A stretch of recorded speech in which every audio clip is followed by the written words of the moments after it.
Here. Hey everybody, GameHounds Podcast, Edie here. How are you?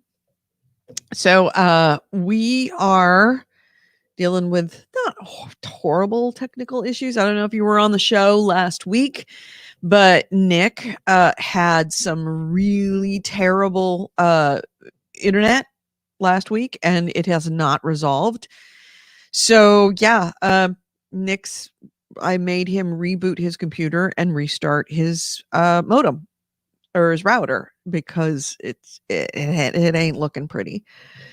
So you've got me, and Andrew is not feeling well today, so he is off. So apologies. Hey, C. Wraith, I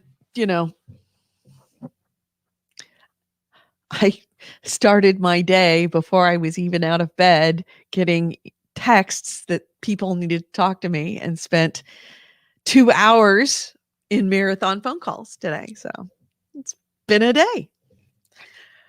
So we're just kind of hanging out. It's by the way, if you're watching this, please don't forget, hit the like, hit the notification bell, hit the subscribe, and hit the like for this video. Turn that thumb blue because it makes a real difference.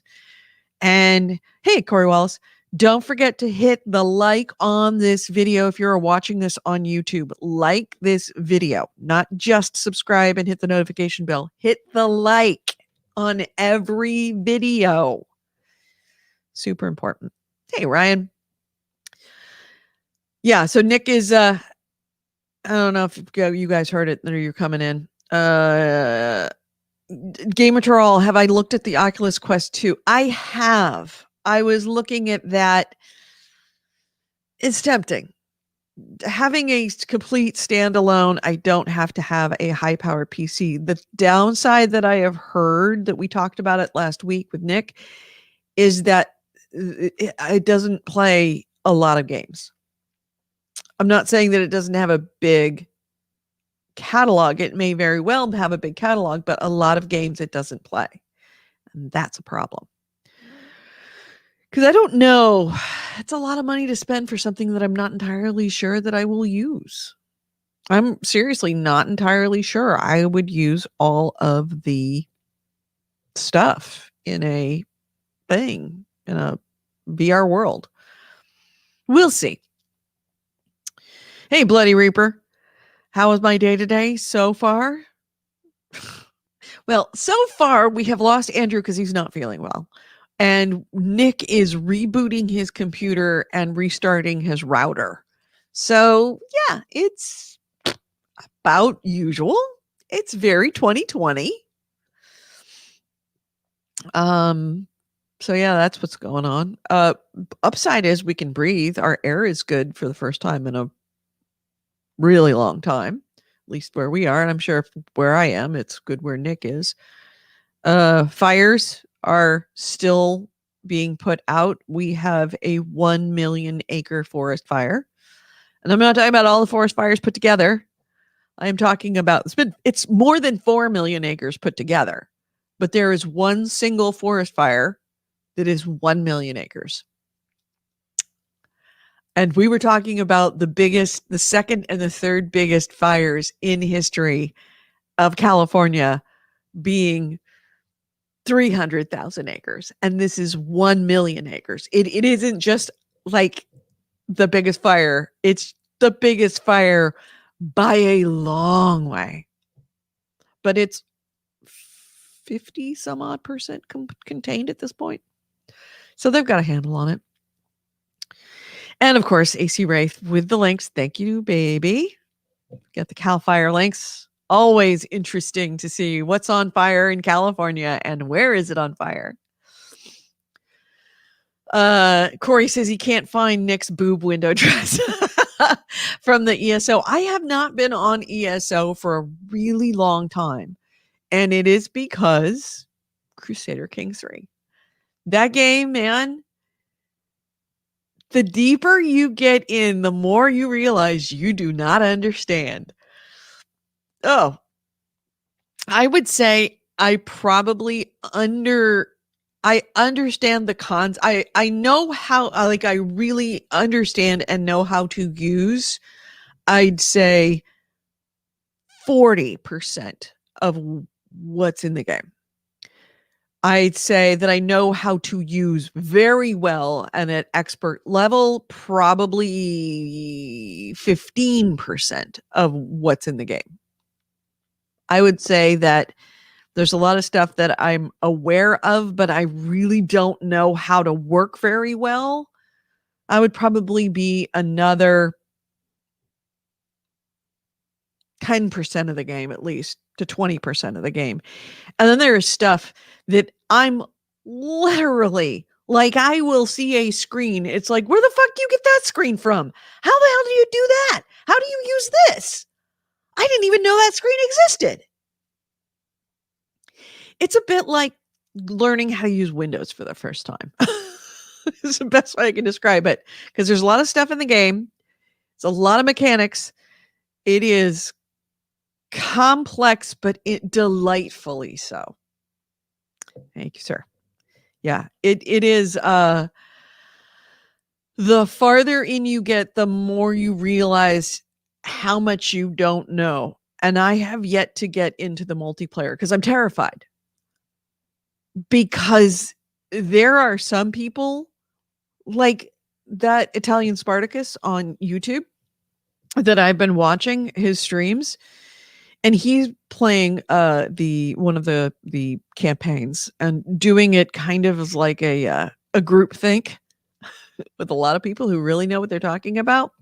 Because of course there's multiple ways of how you could do something if you want something done. Like, we got to get rid of this guy who is in this duchy, and what's the best way to get rid of him? Do we kill him? Do we murder him? What's the repercussions? How is that going to affect my own court? Can I even murder him? Okay, well, how about if I just strip his titles? Well, if I strip his titles directly, then that's a problem. If I throw him in jail, do I have grounds to throw him in jail, keep him in jail, and then just slowly strip his title? There's many ways to skin a cat in this game. And even he is like coming across things that he didn't even know existed, because people in the chat room are saying, hey, did you know that you can do this? It's like, you can? I did not know this. Where's this? Show me where this is. So, oh, that's right. I forgot the Halloween event is going on in ESO. That is right. I forgot about that. Oh, I hope I didn't break Nick's system. That would be really bad. Because then I'm in a position of, do I do the show by myself? I don't know that I can. That would be kind of scary. I mean, I could, but it just wouldn't be a very good show. Yeah, I have to get back on ESO because they are charging me $15 a month. It's the least I could do is actually use it. Happy Thanksgiving. Oh, dude, that is next month. I am not even thinking about Thanksgiving. Thanksgiving is so far away. And in another very 2020 moment. So I have been filling in at my work, which is that screen right there. See, that's that screen right there. That is my work. And I have been filling in for someone in another department while she is on maternity leave. And I was told she was coming back from maternity leave after Thanksgiving. It's like, thank God. Because that department is a shit show. Shit show. Oh my God. It is. Well, I mean, it's not any one person's fault, but there's a lot of stuff, and they need to have like 2 or 3 people doing this one girl's job. And she is a machine. She is El Machino. She can do it all. I am not that machine. 1, I barely understand what she does. 2, I'm fairly slow at it because she has like triple screens. I have that single screen. And 3, she's a machine. She's amazing. Well, she goes on maternity leave. I pick up a good 60 to 70% of what she does. And then things start to get really crazy in that particular, like crazier. Everybody in the department is like, this is crazier than it has ever been in this department. So I'm kind of at that doing pickup on a speeding train.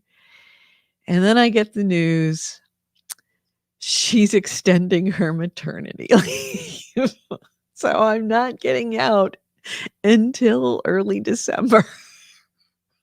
And it's like, that the dog, the house on fire dog with, it's fine. That was my answer. It's fine. Everything's fine. Okay, Nick, it says devices not connected. I don't know. You need to connect your cam and mic before you can add them to the stream. I don't know if you can hear me, but it shows you logged in, but no device is connected. And I'm wondering if maybe his computer was dying. This has me concerned that maybe his computer was dying and I just Okay. Much better. I didn't have anything plugged in. Okay. Much better. Okay. So I don't know if it was the reboot or if it was the router restart, but that made all the difference. It's weird because now when I'm testing on download, I'm getting way, way less. Yeah. Before I was getting at least 120. Now it's 15. Right. Because something was preventing the information from getting to the internet. It's kind of like the freeway was clear because you had a pile up on the on-ramp. It didn't mean that anything was working properly. The information was saying my actual download speed is 12 megabytes a second? That's about right. Mine's 11. No, download speed? Download? Yeah. Yeah, something then the whatever you were getting that ain't right. I mean, yeah. Whatever it is, it seems to be working fine and your upload is much better. Before you were a tan pixelated block and you had been for 2 weeks. Now it seems to be working properly. Okay. And it would make sense that your download might be lower because you are doing video. You're downloading and uploading at the same time. You're downloading so that you can see what's on your screen. You are uploading so that you can transmit your own picture to that screen. So having a low download and a low upload while you're transmitting video makes perfect sense. Before it was making no sense. It shouldn't be that low. But I guess that's something I'll figure out afterwards. All I know is it seems to be working properly now, whereas before it was not. Yeah. Okay. Corey Wallace says, great show, guys. See you next week. Sorry. Yep. He was not a gray block. He was a tan block. See, right. I should have worn gray or something. Painted my face gray. All right, let's start this show now that we are super duper duper duper duper duper late.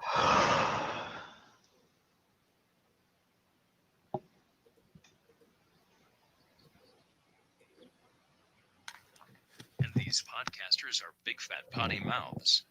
If you're younger than 18 or are easily offended, please stop this podcast now. Oh, and your mom says to take out the trash and do your homework.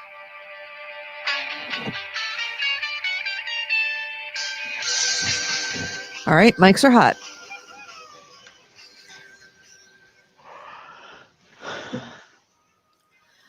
Hello and welcome to GameHounds. GameHounds episode 566. We are recording this on October 11th, 2020. I'm Edie Sellers. With me is Nick DiNicola. We do not have an Andrew Smith this week. Andrew is not feeling well today. So he had to bow out at the last minute. He was trying to make, try to do it, but it just wasn't going to happen. So we gave him the day off so that he can take care of himself. But we have Nick. Hey, Nick. Hey. Oh, you sound so much better too. So we were just restarting Nick's computer, restarting his router because he looked terrible. By the way, if you want to watch us live on video, you can watch us live on video at Twitch. You can watch us live on video at YouTube. You can watch us live on video on Facebook. And Twitch, it is the GameHounds. On Facebook, it is the GameHounds. And on YouTube, it is GameHounds Vids, VIDS. So if you're listening live on the audio feed, switch over to the video feed. Check us out. Or if you want to stay with the audio, that's cool. Don't forget to subscribe to us on Patreon. That is patreon.com/GameHounds. $1 a week is all we ask. Got that out of the way. Let's see. Twitch has better emoticons, and AC Wraith says. So, let's see. How are you? How's things? How's the move? How's the new place? I know you've been there for a couple of weeks now. Yeah, about just over a month now. Really? Month and a half? Has I it been moved in at the start of September. Really? Yeah. Oh wow. God. Yeah, it's almost halfway through October now. Jeez. Okay. Never mind then. What you been playing? Lots of stuff, Yeah? actually. A lot of stuff. Okay. So to begin, there's a mobile game that I mentioned a while ago called Crux, Crux. Right. That wall climbing one. Right. I played a lot more of that and really got into it, and that has turned out to be a really, really good game. It's really simple because all you do is just swipe different sides of the screen to move your legs or your hand. And you can only move one at a time. So your hand, then your leg, your hand, then your leg. And you're climbing one of those rock climbing walls, like at a gym. And the trick to it is, you kind of have to keep your hands and legs together. Like you can reach maybe a rock's length apart. So, when you move your arm, you have to move your leg.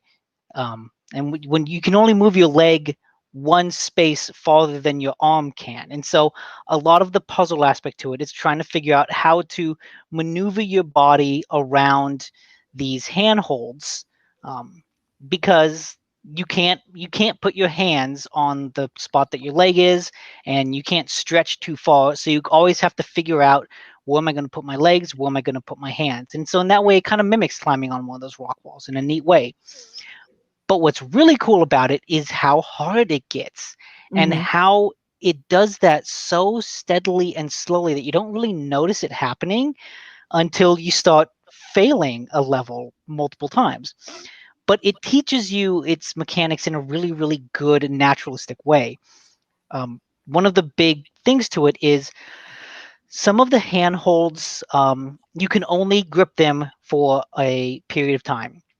So in the beginning, most of the handholds are these big, huge blocks with a white dot, which means you can hang on them for as long as you want. You will not get tired. But then, as you progress through, you start seeing a big square without a white dot, and that you can hang on for a good amount of time. You can generally make 3 moves for a big square without a white dot. Then there's a medium-sized square that you can make 2 moves. So by that, I mean you can move your legs 2 times before you get tired and fall off. And then for the small dots, you can't make any extra move. Basically, with the small dot, you grip it, and then you have to move on.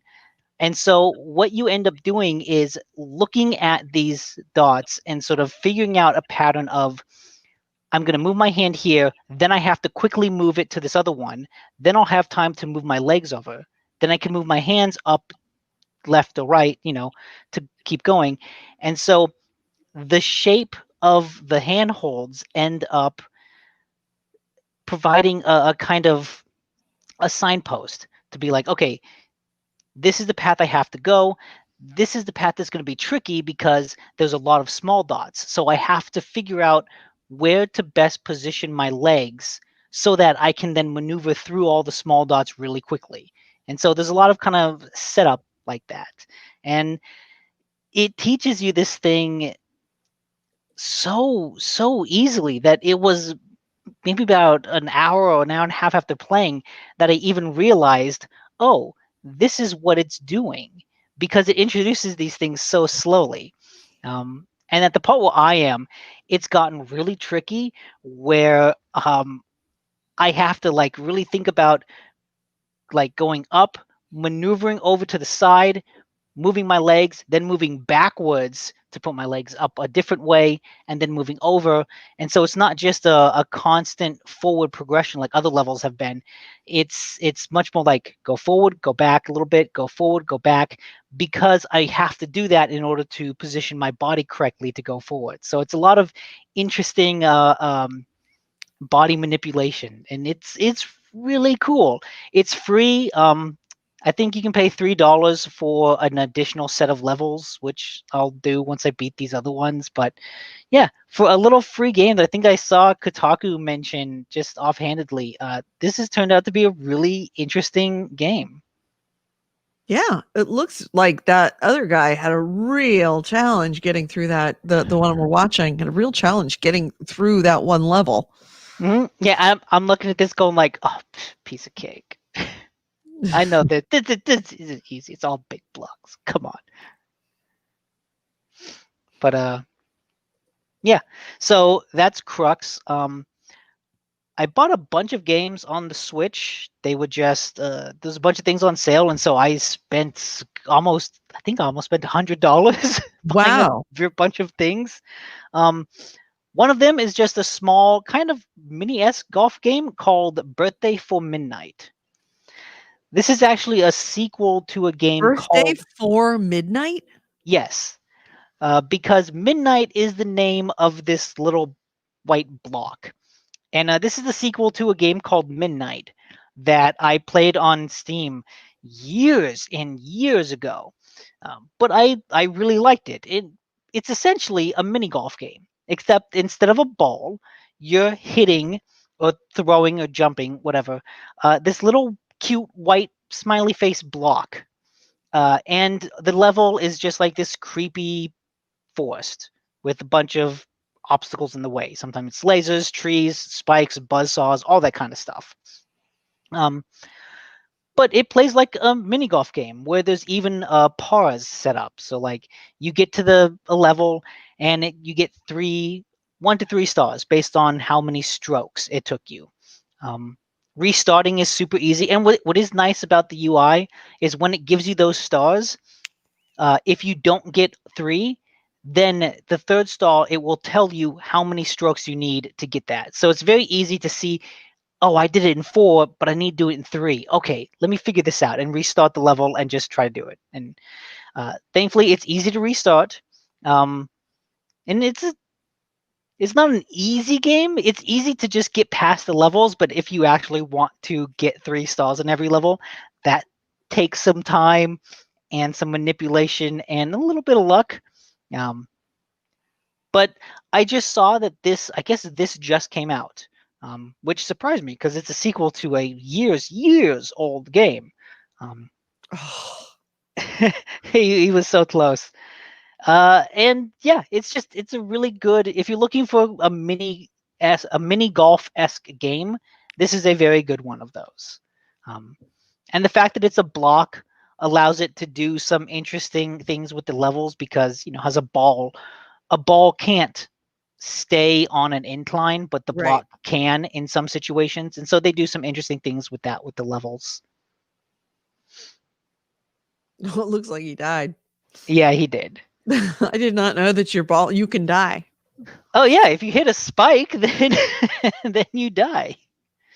Yeah, and the little block is cute. Like, there's no reason that like this fucking golf block has a face with a little smiley thing, but it's one of those things that's cuter than it should be, and it just kind of makes the brutal difficulty of some of the levels a little bit more bearable.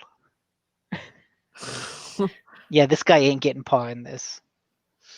Oh, it's of, not for, Birthday of Midnight.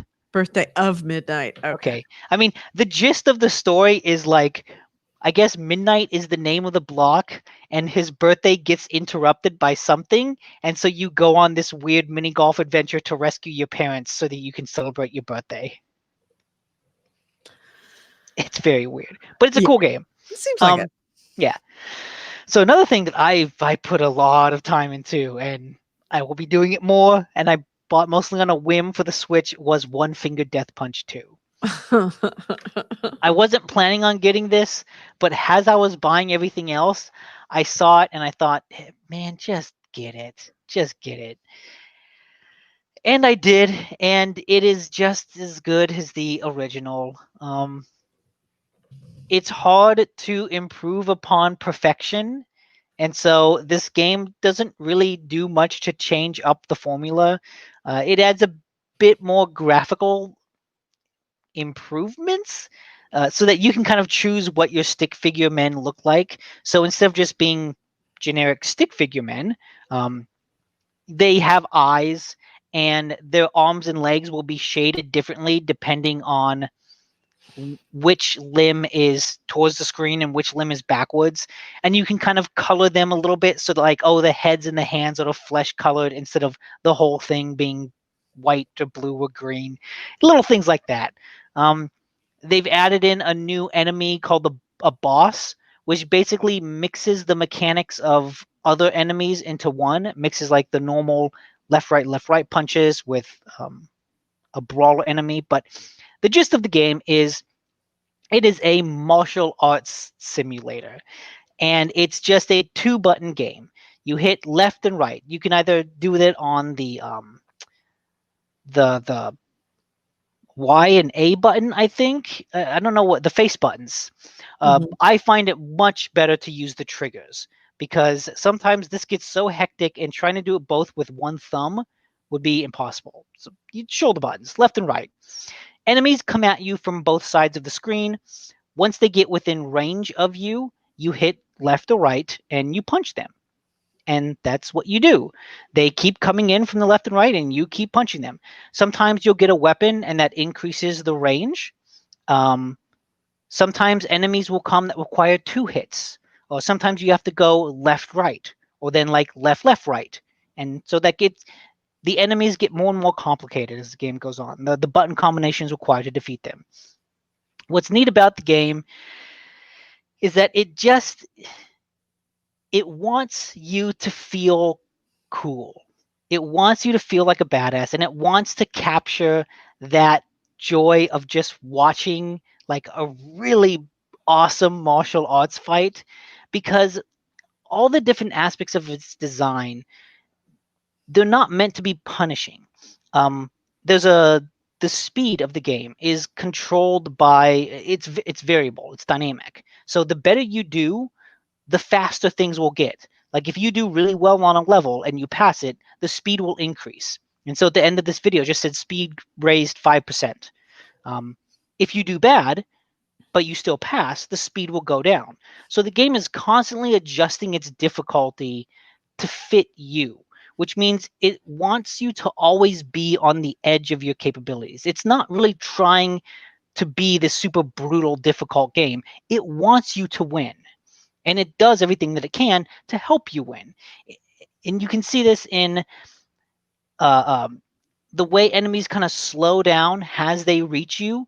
Every time you punch an enemy, the screen and the action kind of pauses for just a half second, just enough to help you get your bearings, to see what's on the screen and plan ahead. So that it's throwing a lot of stuff at you, a lot of enemies at you, but it's also constantly giving you just a couple pauses in the action that help you always get your bearings, so that it's never like, depending on the level, and it gets really fast, then it can feel overwhelming, but it doesn't always want to be overwhelming. It wants like the final round or the final couple enemies to feel overwhelming. You know, it wants that build. One of the actual things another things that it added is specific enemies that if you hit them, the speed raises. And so that's another way for it to control the speed of the action within the level itself, as opposed to just level by level. So as you kill more of these speed enemies, it gets faster and faster. But another one of the ways that like it just wants you to feel cool is when you're rated at the end of each level, by 5 stars. Those stars are not determined by how many times you get hit. If you have like 10 HP, sometimes you have 5 HP for a level. But if you get completely wrecked during a round and you get through with 1 HP, that's not reflected in your score. You can still get 5 stars because what's important is how many times you miss. It tells you over and over again, don't button mash, don't button mash. Because if you hit left or right and an enemy is not within range, that will count as a miss. And then they'll kind of get a free hit on you. And those misses are what it actually cares about. So it doesn't matter if you get hurt. All that matters is that you look cool doing it, right? All that matters is that you don't miss. But it understands that, sometimes getting punched makes for a cooler fight. You want the good guy to get his shit wrecked a little bit. And the game reflects that in that it doesn't punish you for getting hit. It only punishes you for fucking up. But even then, it doesn't punish you that much. You have to miss at least 4 or 5 times before that takes away a star. So there are times when I go through a level and I miss 4 times and I get hit 5 times and, I feel like it was a tough fight, but at the end it still gets rated 5 stars. And it feels good because the game just wants these fights to be cool. It's not about being a brutal difficulty or anything like that. It just wants you to feel cool. And a lot of that first game was like that. And that is why it's one of my personal favorite action games ever made, because it understands like why you play an action game, and it's all of it is designed around that desire, right? Just the desire to look cool, to feel cool without being brutally difficult. And it does that with a neat style and very simple controls. And yeah, I think this is one of the best action games ever made because it's so simple and because it so perfectly understands what you actually want when you say you want like a good fight. Like what is a good fight scene? What makes for a good action scene? This game understands that really intuitively and gives that to you in a game. God, it's a lot of fun to watch too, especially Yeah. if somebody's doing well. And what's funny is like as I'm watching this video, I'm able to appreciate some of the animations, which are, cool martial arts animations. But when I'm playing it, I'm just looking at that bottom, left, right, left, right. Is it blue or is it red? Is he within range? Is he left, right, left, right? Like it's one of the most hypnotic games that I've ever played. In that, as I'm playing it, like the world, you get that tunnel vision. Forget Your Life says that it's a rhythm game. And it kind of is a rhythm game, except that there's no music to keep your rhythm to. So I don't know if it's would be called a rhythm game. Like, there's usually with a rhythm game, you have some other thing going on, some sort of music that you are trying to keep time to, but you're not trying to keep time to anything. You're just hitting the buttons in accordance with these things. If anything, is like quick time event in the game, but it's not necessarily quick time event. But it captures that hypnotic feeling that Rock Band does. When after you play a lot of Rock Band, looking at that note highway, and then you look away, and the world kind of seems to move at you because your eyes are so used to the movement of the note highway that like that movement has bled into the real world, and things kind of seems to be oozing. The same feeling is with this, where playing it a lot and then looking away, there's like a weird constricting effect on the world. It's neat. Yep. I love it. It's a great game. Looks awesome. Yep. Forget Your Life says it is it is a rhythm game. See, I don't know. It's debatable. But generally the same type of thing. Yeah. And then the one thing I've been playing a lot on PlayStation, which I didn't expect to get super into, is a game called Genshin Impact. And this is a free-to-play game that came out just recently. And there was, I don't know if I don't know if I'd say there's hype behind it, but there was a lot of notoriety behind it because it really looks like a Breath of the Wild ripoff. And I remember when it was first getting shown off, a lot of people were kind of harassing the developers because it looks so much like a Breath of the Wild ripoff. Right. Turns out it is and it's not.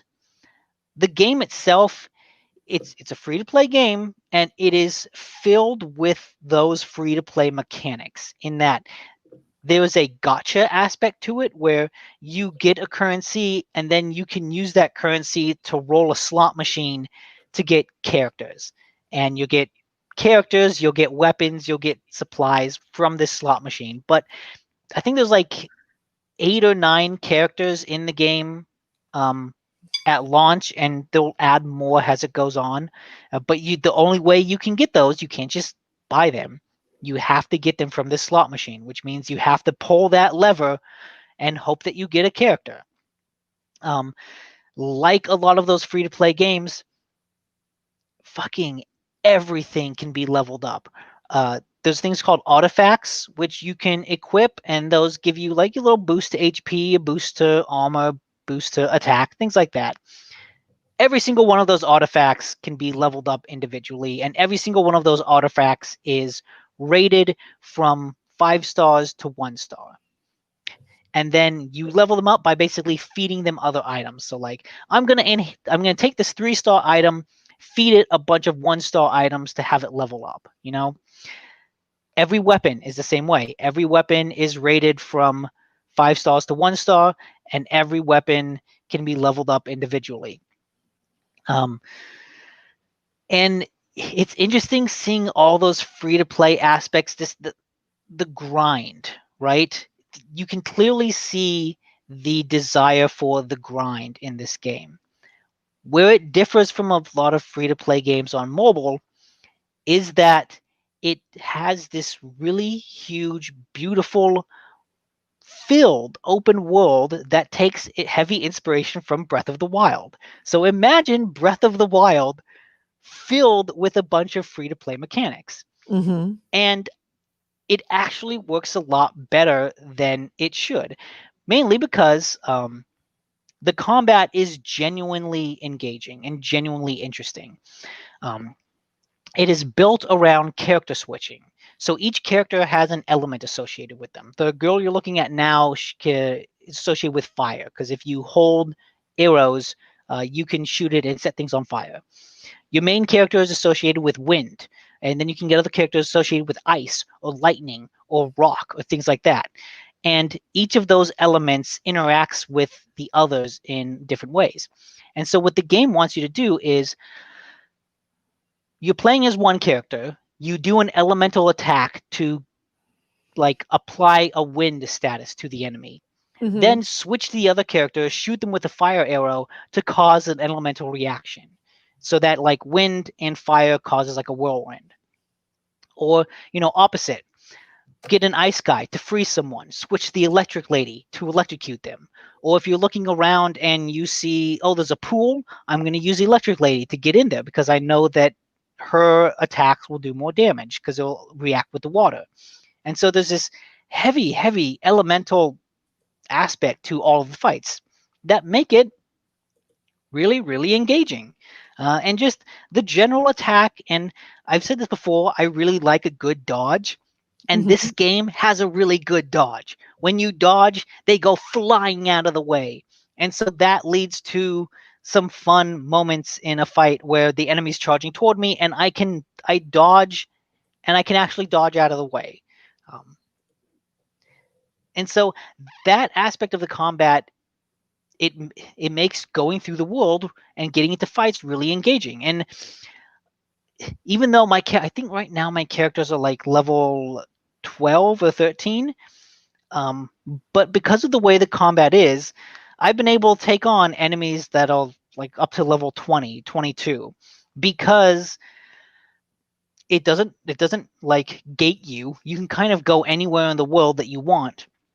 And so I've purposely tried to go into these harder areas, and the combat like supports that. If I'm not doing a lot of damage, but as long as I dodge out of the way and use the right attacks at the right time, stun the enemies, like the combat works that I can kill enemies that are way above me if I do it well. It's not like I think Borderlands. If in Borderlands, if you see an enemy with the skull and crossbones above their head, you cannot defeat them, because the way the RPG mechanics work, you just won't be able to do enough damage to kill them before they kill you. And some open world games are like that, where you're gated in that regard. But this one, the combat is much more open and it's much more fluid and dynamic, that it allows you to defeat things that are higher than you as long as you do well. It also helps in this game that the world is filled with puzzles and with interesting things to find. Sometimes you'll come across like this little floating spirit, and then you can follow that to a treasure chest. Sometimes you just stumble across challenges, groups of enemies that you have to defeat for a little bit of a treasure chest. Other times you'll just come across something like, oh, there's a ruin and there's 2 torches lit, but there's 2 other torches that are not lit. Well, what will happen if I light those 2 torches? And you do that and you get a treasure chest. And it's like, oh, that's really cool. And so the world ends up being filled with these puzzles that you might not even notice at first. Discoverable things. Just, it makes me want to go forward and just walk and see what I stumble across, because I'm always going to stumble across something. And what makes me like this more than Breath of the Wild is that for everything that you do, you get a little treasure chest, and those treasure chests feed into all the other mechanics, because even if it's a common chest that just has a bunch of shitty weapons, well, I can feed those weapons to my better weapons to level them up. So there's this feeling that all of the systems are interlocked, and every system feeds into another system, which feeds into the other system. And so there's always something that's being progressed. You're always doing something to get the RPG numbers going up. And that's neat. And there's actually a story involved that involves a story to it that involves you, like, you're fighting some being in the beginning, and then you get teleported to this world and you're trying to find a way home, and it's okay. But it leads to some interesting characters and interesting cities. And like I said, just the act of playing the game, of exploring this world, is really, really compelling. And the combat is really, really engaging. And yeah, what's interesting is this, because it's a free-to-play game, you know that it's designed in a way that wants you to spend money. It wants you to pay real money to get the resources to pull that slot machine one more time. Right. But so far, at least in the game, like I pulled the slot machine once and got a character. It was like a guaranteed character, because oh, it's the beginner pull. If you do it 10 times, you're guaranteed to get someone. It's like, okay, cool. But the game gives you enough characters through the course of the story that I feel like I've gotten a very strong sense of the combat, and like each character interacts with the other in a really interesting way. And like I don't feel a driving need to really pull that slot machine and get new characters. And so it's just interesting for a free-to-play game that each character feels genuinely substantial enough in the way they're designed and the way they differ from one another. If I get a new character, I think that would be really cool, but I'm also really happy with the guys that I have. And it doesn't necessarily feel like, right now, it feels like a typical RPG where the characters that I'm playing with are the ones that are kind of involved in the story. right? Like, oh, these are the people you meet. These are part of your guild, so they're in your party. It makes sense. Any other character that you get is just like, this is Bill. It's like, okay, yeah. Oh, that's Sally. Okay, what the fuck is her deal? Yeah, she's a maid with a giant greatsword. It's like, oh, who the fuck is Sally with the giant greatsword? It's like, no, it doesn't matter. Like, Just because roll of with it. yeah, just because of the way these free to play games work, like there's a lot of characters that you can play with that have nothing to do with the story. And that feels so foreign, from a typical RPG experience. It's a little weird, but so I'll use the free currency that I earn playing the game to do the polls and get new characters and new weapons. But at the moment, it doesn't feel like it's significantly pushing me towards paying real money in a way that feels disgusting. Right now, the world is so big and the combat is so interesting. It almost feels wrong that I've paid nothing for it. So, yeah, Genshin Impact, a surprisingly come out of nowhere game. And getting short shrift from the sound of it that it's too much like Call of the Wild when it sort of isn't. Yeah, well, because it shares the aesthetic. Like when you look at it and you look at the people going through the world, it really looks like Breath of the Wild. The fact that you can climb on anything and the climbing animation looks like it's ripped directly from Breath of the Wild. Like, so yeah, would you call it more of I an get that. homage than a copy? Yes, it is a game that looked at Breath of the Wild and said, "That's cool. Let's do our version of that." And that's not something to be shoot away. That's something to be proud of. Like that's something that you want games to do. When you see it, I have a lot of problems with Breath of the Wild, but I think some of the open world, the way that open world is designed is really interesting because it's also designed in a way where if you just go walking off in one direction, you'll find a lot of interesting things to encounter, a lot of discoverable environmental puzzles. That's cool. I wish the rest of the stuff around it was better. This game does that. It has that interesting world with a lot more compelling RPG mechanics than the other game did, which I personally find more engaging. So Ryan, you really are cooking a turkey in October? Why? Why? Early Thanksgiving?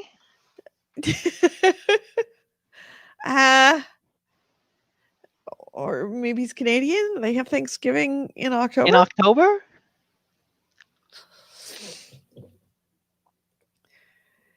He says bye and thanks for the show. So long and thanks for the fish. Okay, you mean thanks for the turkey. Yeah. So any other games? No.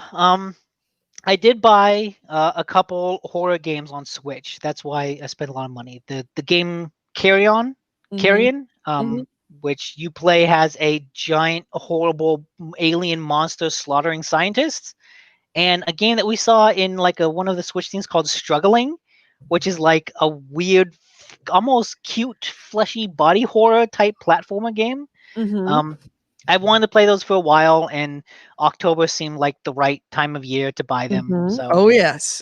Oh, did you get them on sale? I would be surprised if they weren't on sale. No, I didn't. They weren't on sale, and so that's why I ended up spending $100. I bought a lot of stuff on sale, and then like 3 games not on sale that added a lot to it. Because those were like, both of those were $20. One Finger was like 10.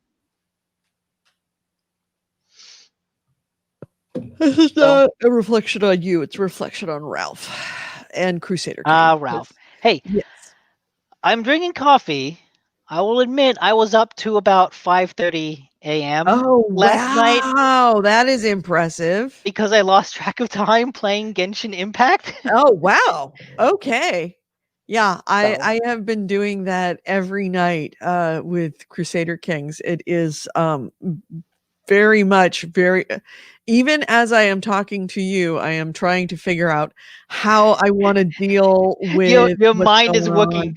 the fucking Jim over the country over, fucking Where Jim in a neighboring kingdom. I'm gonna kill that guy. right where I'm like reading and I'm like going over. I like I gotta go to bed. I back out. I go, brush my teeth. As I'm brushing my teeth, I'm trying to figure out how do I deal with this situation? What do I do now? And it's like as I'm starting to fall asleep, I realize, oh, I know what I need to do. I need to get the Holy Roman Empire out of the neighborhood, but I can't just do a war on them for that duchy directly because they will crush me. But what I know is about to happen is they're about to get into a war with one of my allies. So what I can do is I can back up to the 1st of January of last year, and just before they call that war, I will declare war on the HRE so that we declare war together. And then they're going to be so busy with the other guys that I can actually win. And on top of that, when I go and fight the Holy Roman Empire in its capital, I will have my ally fighting with me. So it's like I can beat them, 2 wars for one prize, stuff like that. I'm making notes like, hey, Siri, make a note. Crusader Kings. Do that when I wake up tomorrow morning. Do this. This is if you do this right, you get yourself a whiteboard and you have to write down all of the things that you need to do. It is project management on a grand scale. And even, you know how much I've been playing this, and and it's like when I'm not playing it, if I am sitting around watching something on TV, I am watching a YouTube video on watching somebody else play this and what they're doing and how they handle situations so that I can figure out exactly how do I want to handle a situation that causes me the least amount of problems with my vassal, like saying removing a title because a vassal declared a war on me. It's not just like, hey, remove title. It's like there's ways you need to go through, and there's good ways to do it and there's bad ways to do it. And sometimes you want those bad ways because you need that. It's never really, I wouldn't say good or bad. There's just repercussions for everything that you do. Sometimes you want certain repercussions. Sometimes you don't. Sometimes having a bad thing makes for a more interesting story. Right. Well, it's things like, okay, you've got this group of vassals and they all love you, and that's great. It makes things very cool. But if they all love you, then it means that they aren't afraid of you. And sometimes you need to do some things that make them a little bit afraid. Like you get somebody in jail, and you may decide to, rather than take the money or negotiate their release, just to execute them, even though it costs you piety with the church, just simply because you need that dread. You need them to be just a little afraid of you so that they will do what you want. Because you can't be loved and you can't be hated. You got to be somewhere in the middle. So, but even, I'm watching those things, and people that know what the shit they're doing, and they're finding whole new menus they didn't even know existed. Huh. Whole new mechanics that are in the game that you just didn't even know was there. I found one the other day where I walked in the other room, grabbed myself a drink, came back, and there was a menu I had never seen. I had to back up on the YouTube video, and he didn't even know. Italian Spartacus hadn't even seen it before.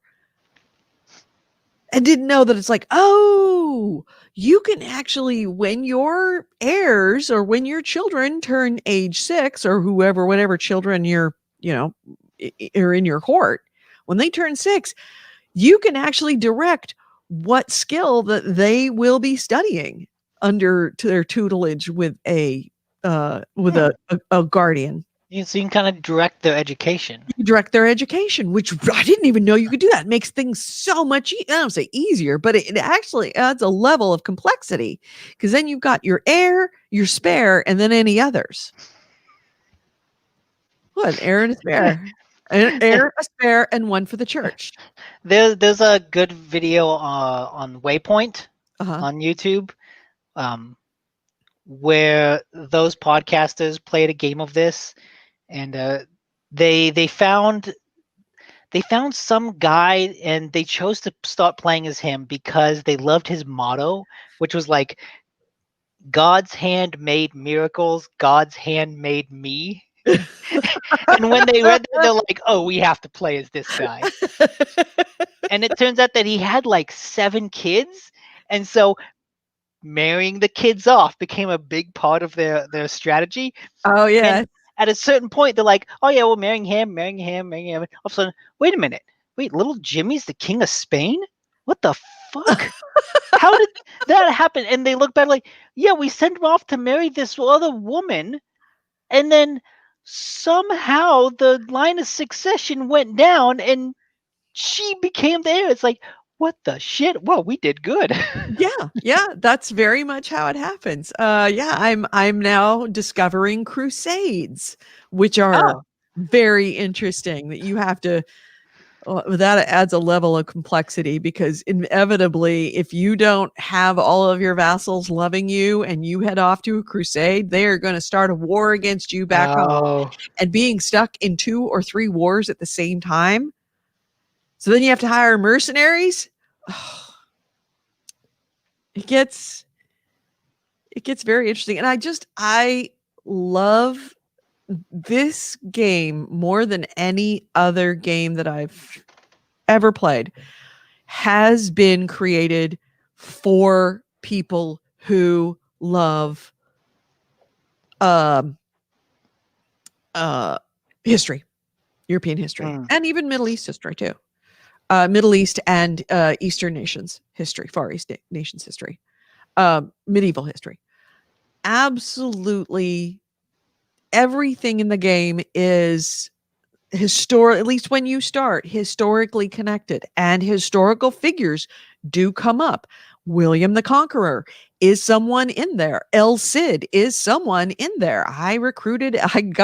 El Cid visited my court in little dinky Dublin before Dublin was even Ireland, before there was a kingdom of Ireland. And El Cid showed up, and I very wisely married him to my unmarried sister and made him part of my court. And he was one of my generals. Now, was El Cid a general in the Irish court? No, he was not. But I knew El Cid's real name from history. And yeah. And when you go into your family tree, you can see historical figures all the way back on that family tree. Now you alter history because, of course, your kids are not named historical figures, but you absolutely meet up with historical figures, or there are historical figures that are part of the Byzantine Empire, that are part of the Holy Roman Empire. And the Holy Roman Empire doesn't continue necessarily historically because the AI takes over. And, butterfly effect, your presence changes things. But the names of locations are the names of the original duchies, what would have been the duchies back in medieval times. Whether they're tribal or feudal, which is a whole different set of rules that you have to navigate, and converting your tribal nation into a feudal nation. It's every time you think that you've hit the bottom of that hole, you find a whole new level of mechanic. And you're constantly like, how do I do this best? Like I got the Holy Roman Empire in Ireland, in one of my duchies. Somebody's running it, is a vassal of the Holy Roman Empire. And that is a problem because the Holy Roman Empire has a lot of fucking troops. And if you try to take it over as your de jure province, meaning that it is your duchy by law, because if it's in Ireland, you're the king of Ireland. Technically, that's your land, not the Holy Roman Empire's land. They're holding it de facto, meaning that they're actually sitting on that duchy, but you hold it de jure, which is by law, it's yours. So you have a claim on it, but how you press that claim could mean that the Holy Roman Empire shows up in your capital and annihilates you. And it becomes getting the Holy Roman Empire out is not easy. It's a bit like having rats in your house. You think you got them all. They're really hard to exterminate. You got to get a lot of friends, a lot of very powerful friends, and you need to call them all, and mercenaries. And just for a fucking little dinky pissant waterlogged duchy in Ireland, you got to start a full-on global war just to get it. Absolutely. Cool. You're constantly like, oh, what do I do? What do I do? And then you're almost 70 years old, and then your wife gets pregnant, and you already have 5 sons. Then you're like, oh shit. Fuck. And you're like, be a girl, be a girl, be a girl. Please be a girl. Please be a girl. Because you don't start off with primogeniture succession, meaning your firstborn gets everything. You get partition, which everything gets split up. Everything gets split up, which means, hey, you're the king of England or king of Ireland right now, and you own all of these duchies and all this land and everything's good.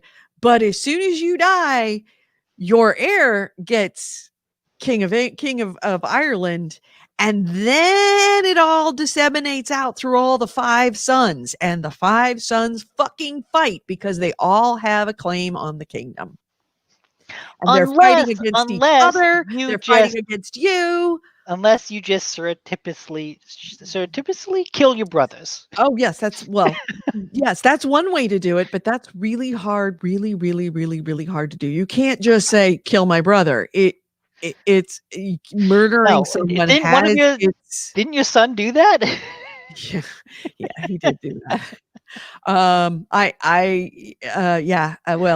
Actually, my most recent one is that I had the 5 sons, and then my heir was one of them, and then I died. So I played as the heir, and I had the 4 brothers who were all owning parts of Ireland. And we were playing nice for a while, but I had this one brother who was kind of a dick. And eventually he started a revolt against me, and I had to raise my armies and beat him down. And so because of that, it gave me the grounds to imprison him. And once I had him in prison, then I went through the very long, very slow process of manufacturing claims on each title that he had and then stripping him of that title.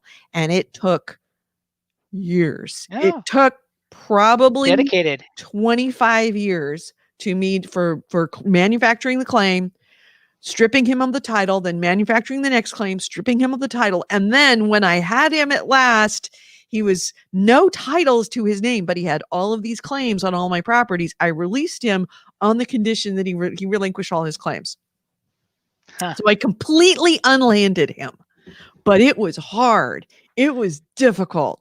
And that was just one brother. And it was, if he hadn't started that war with me, and if I hadn't won, there'd be no way I would have been able to get it.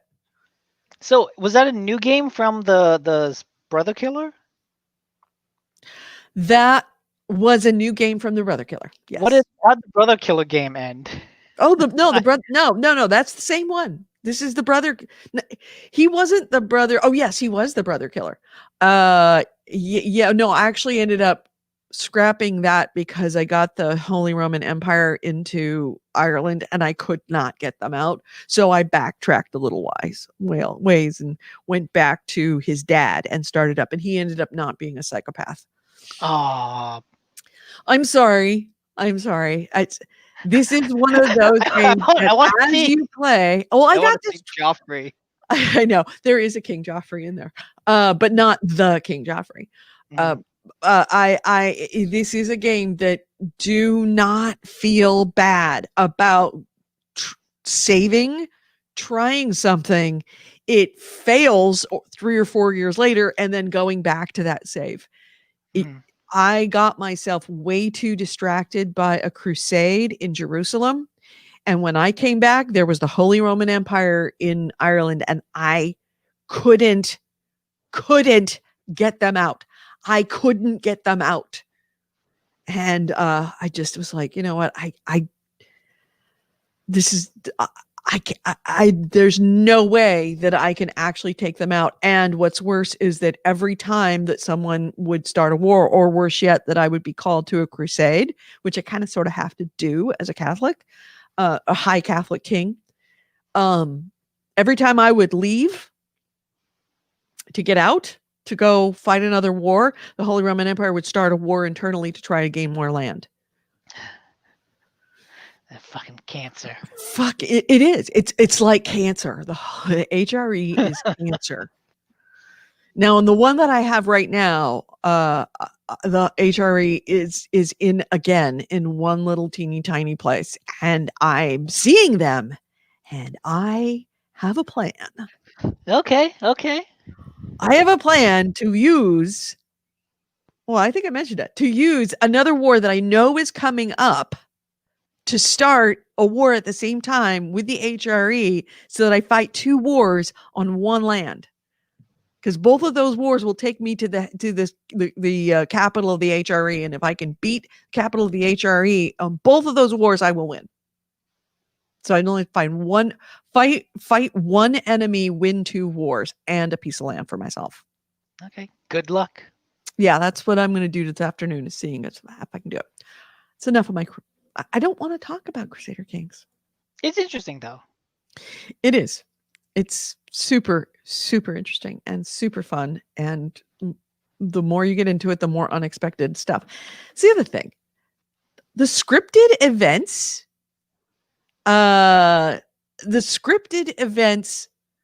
really happen rarely. Like, I had that one scripted event where I had my one son that was a fucking psychopath that murdered all of his brothers for me, his father. But when I played it a second time, when I went back before that to start over so that I didn't have to deal with the Holy Roman Empire, when I went back, he didn't have that event happen.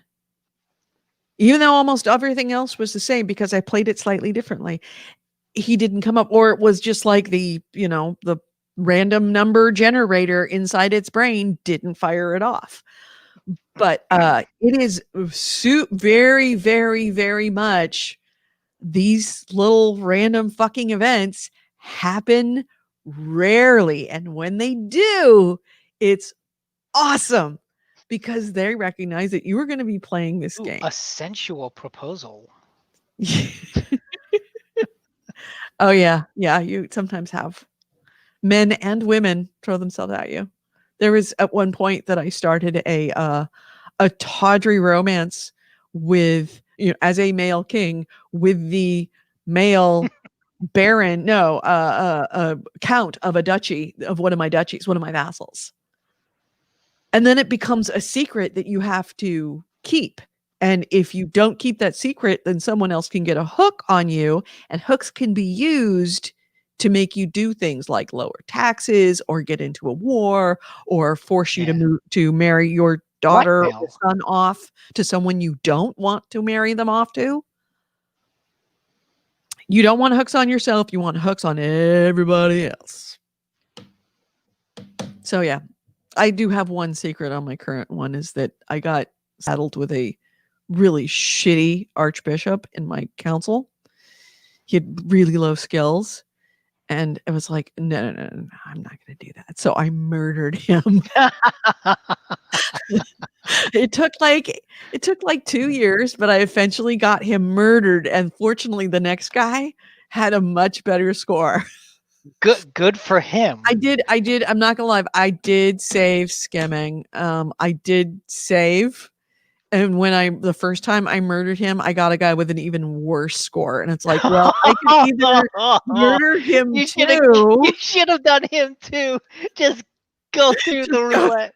Or I could just start over and see if I get somebody better, which is what I did. And I also did that once with my, I am almost 70. My wife is in her mid 50s and she gets pregnant. And I'm like, oh Jesus, no. And I'm like, please be a boy, please be a girl, please be a girl, please be a girl. And it was a boy. And I'm like, that would be 6 boys. It's like all of them with all claims to everything. It's like, yeah, no. I'm gonna have to restart that and see if I can see if I can get a girl because I cannot deal with another boy. But I've gotten smart in this playthrough. I married a woman with a really good inheritable trait. She gave me one boy and two girls, all with that inheritable trait. Then I went to the Pope and got dispensation to divorce her, and then married a 70-year-old woman with really good skills who will help me run the kingdom.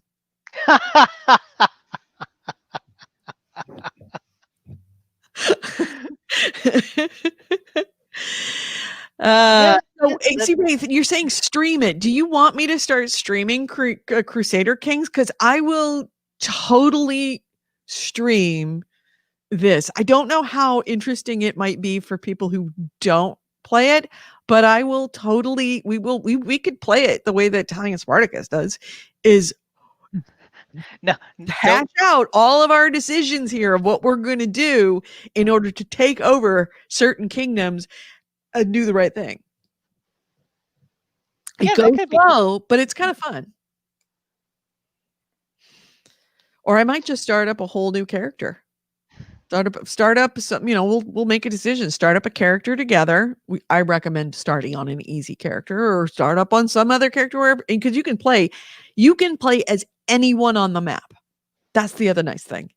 You load in and you got like 4 or 5 characters that are been identified as like campaigns that you can do. Or you could just choose to start as anyone. You could start as a lonely little mayor in a county in the Middle East and just follow that house, follow that progression, seeing if you can marry into the right people and make the right decisions and ingratiate yourself to certain people and marry your kids to the right people to see how many generations you can get. It is really interesting that the game, for being so much about, the kings and encountering these historical figures and, the waging wars for territories and owning this, that you can also zoom in and play as the little dude that history's completely forgotten. And turn him into an emperor. If you play your cards right. Hmm? And it's not all about waging wars. Wars are usually the least preferable way to build up the reputation of your house. Wars are sometimes the most expensive way to do it as well. It can also be the most profitable depending on how you wage that war. Yeah, I mean, you direct your armies as well. So you can direct your armies to do things that are profitable and kind of chicken shit, or but make you a lot of money and put you in a stronger position afterwards. Or you can go full out and it's like, I'm going to mow over all these motherfuckers and I don't really care if it gets all my knights killed. I can go recruit more. Yeah, it'll be interesting to see you stream it. Dare I say it's about as close to a life simulator as you could possibly get. All right, I'm going to stop talking about this. I'm not going to, you keep on pulling me into this conversation. Okay, news. All right. Let's hit the news. Whoop. This is the GameHounds news, the news, views, and commentary of the week in gaming with Gamer Edie and Nick DiNicola. And our first item is, I need to take Crusader Kings off the map here. First item is, Nick, go. Sony has finally clarified its backwards compatibility situation. Really? Yeah. They basically said that there are 10 PS4 games that will not carry over to PS5. And most of them are very small games that you wouldn't know of. DW, VR, TT, Isle of Man, Right on the Edge 2. The most notable of them is Shadow Complex Remastered. Mm-hmm. But basically, so something about those 10 games that is just not going to work on the PS5. But they've said that everything else should work. They did have a disclaimer that basically says Quote, although many PS4 games are playable on PS5 consoles, some functionalities that were available on the PS4 console may not be available on PS5 consoles. In addition, some PS4 games may exhibit errors or unexpected behavior when played on PS5 consoles. So everything should work. There might be a little glitches. Some functionality might not work, but I think for the most part, that's to be expected because,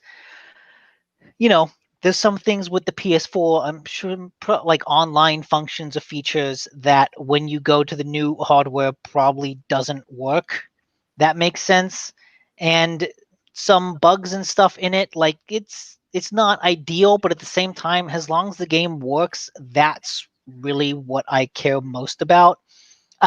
I fully expect that not everything can work or even be better 100% because that's kind of just not how software works. When you go to a new architecture, you can do everything you can, but I'm sure even with the Xbox, there's some games that are going to have a little weird errors because, like I said, that's just how software and coding works. Like there's always some error. But looking at their list, what makes me feel good is that some of the things on this list are like very, very small games that you probably never heard of, which to me says like, okay, they probably did test a majority, if not all, of the PS4's library. If they know that Joe's Diner does not work on PS5, then that means they probably tested all of the little tiny weird games that I've bought.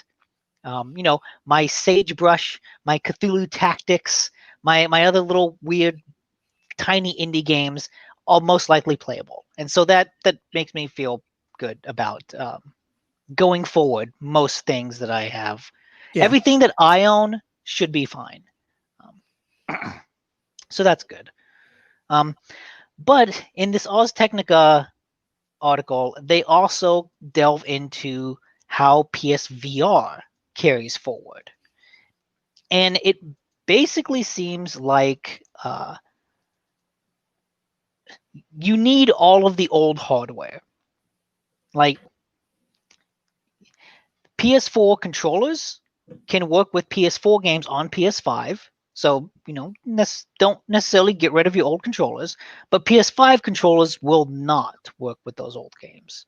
So, even though the console is backwards compatible, it feels like you still need all of the old hardware at hand to play anything that is backwards compatible.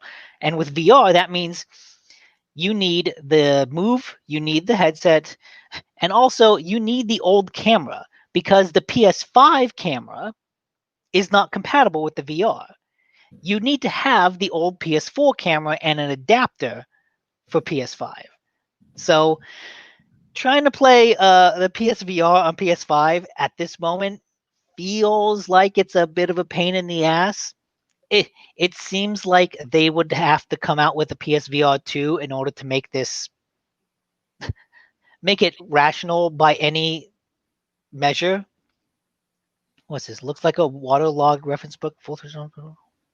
The PlayStation design. I still like it. But also, I'll get into that later too.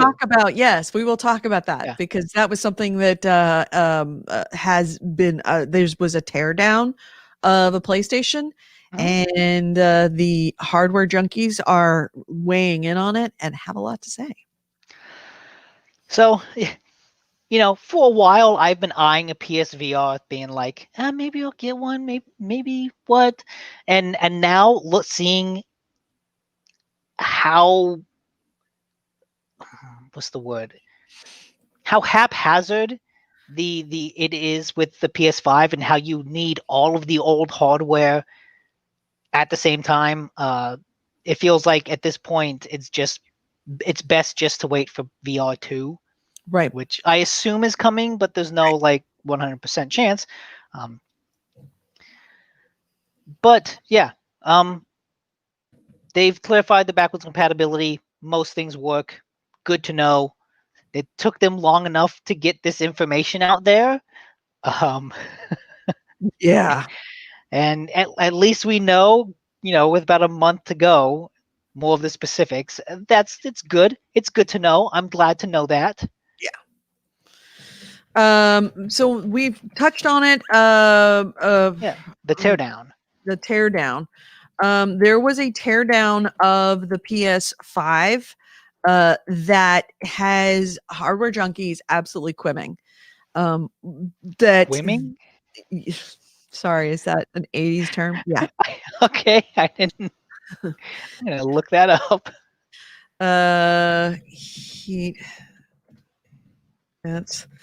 It's getting a huge thumbs up from the hardware community.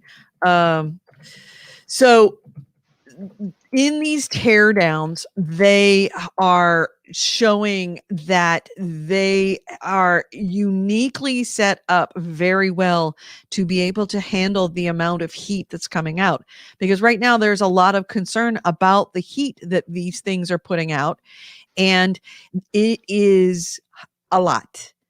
And one of the things that is being shown in these teardowns, not only is there just a massive amount of cooling that's being done, most of what's inside this console is the heat sink.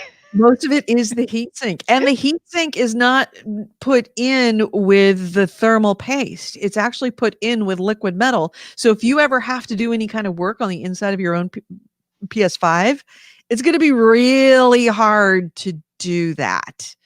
But all of the reports that I am seeing from people, they're giving it a huge thumbs up, that it seems, and especially in light of the fact that there's a lot of discussion about how the Xbox Series X is very toasty from what we hear. I saw that, and I feel like that all came from one thing on Giant Bomb, when one of the guys who has one of the test kits touched it and was like, "Oh yeah, it's a little warm," and people just took that and went off with it and exaggerated it. From everything, from everything that everyone else has said, it's really not that much of an issue. Yeah. From what I understand, the majority of what people have said.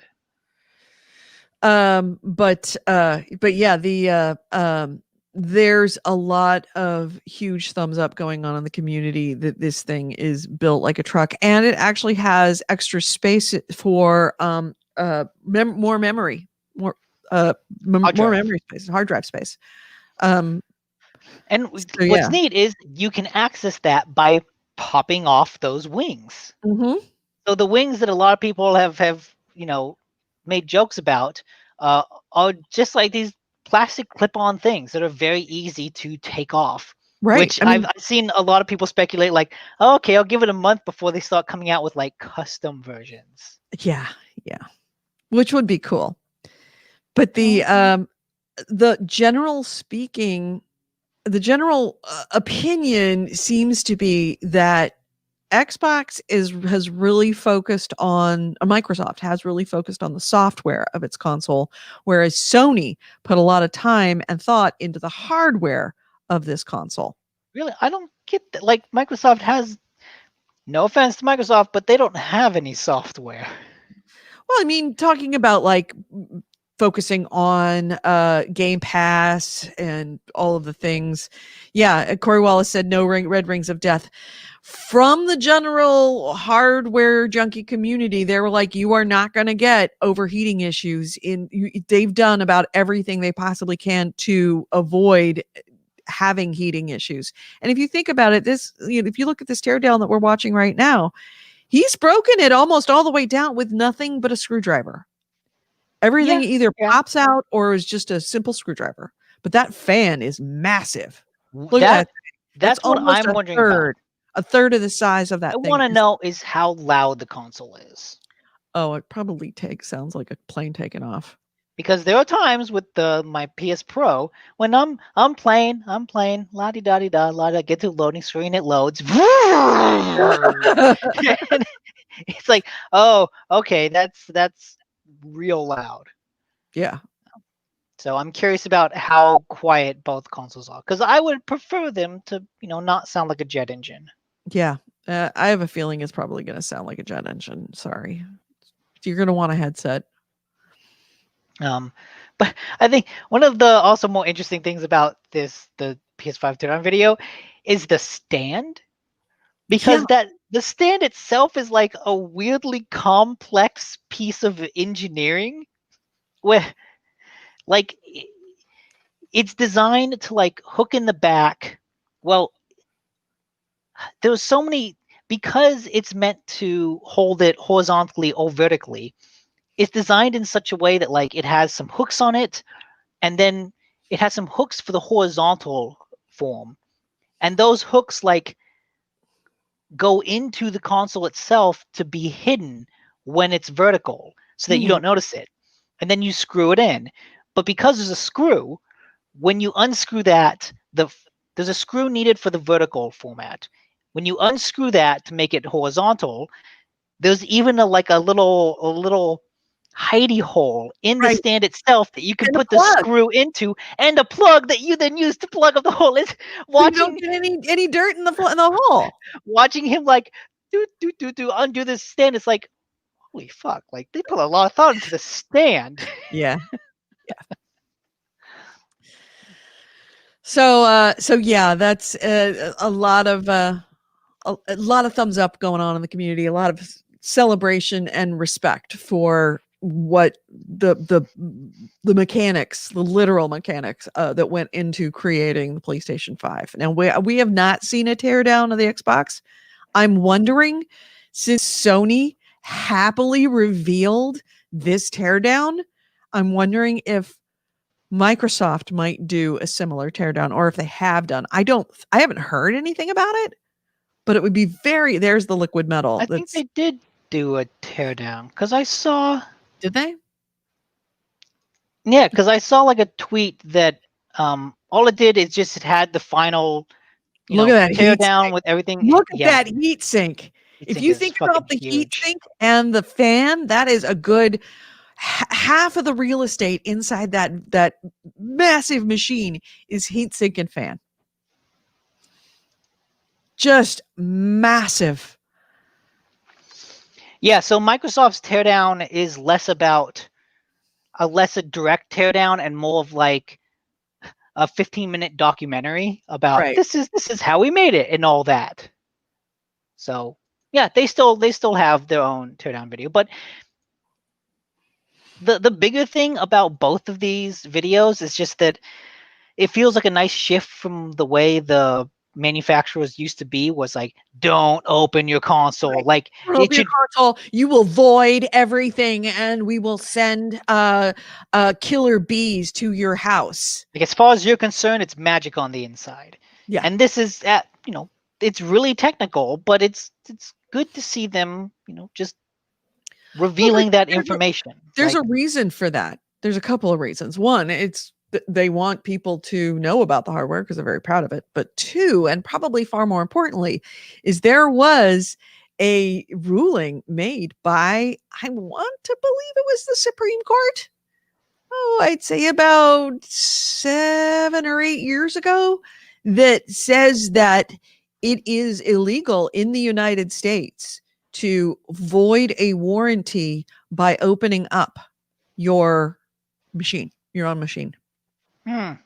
You cannot legally force a void of a warranty because it is missing that seal. Like on my PlayStation 3, PS3, there was a little tag that if you broke that tag, you couldn't get, it doesn't matter what went wrong with it. If that tag was broken, you could not get a warranty on it. You couldn't get a replacement.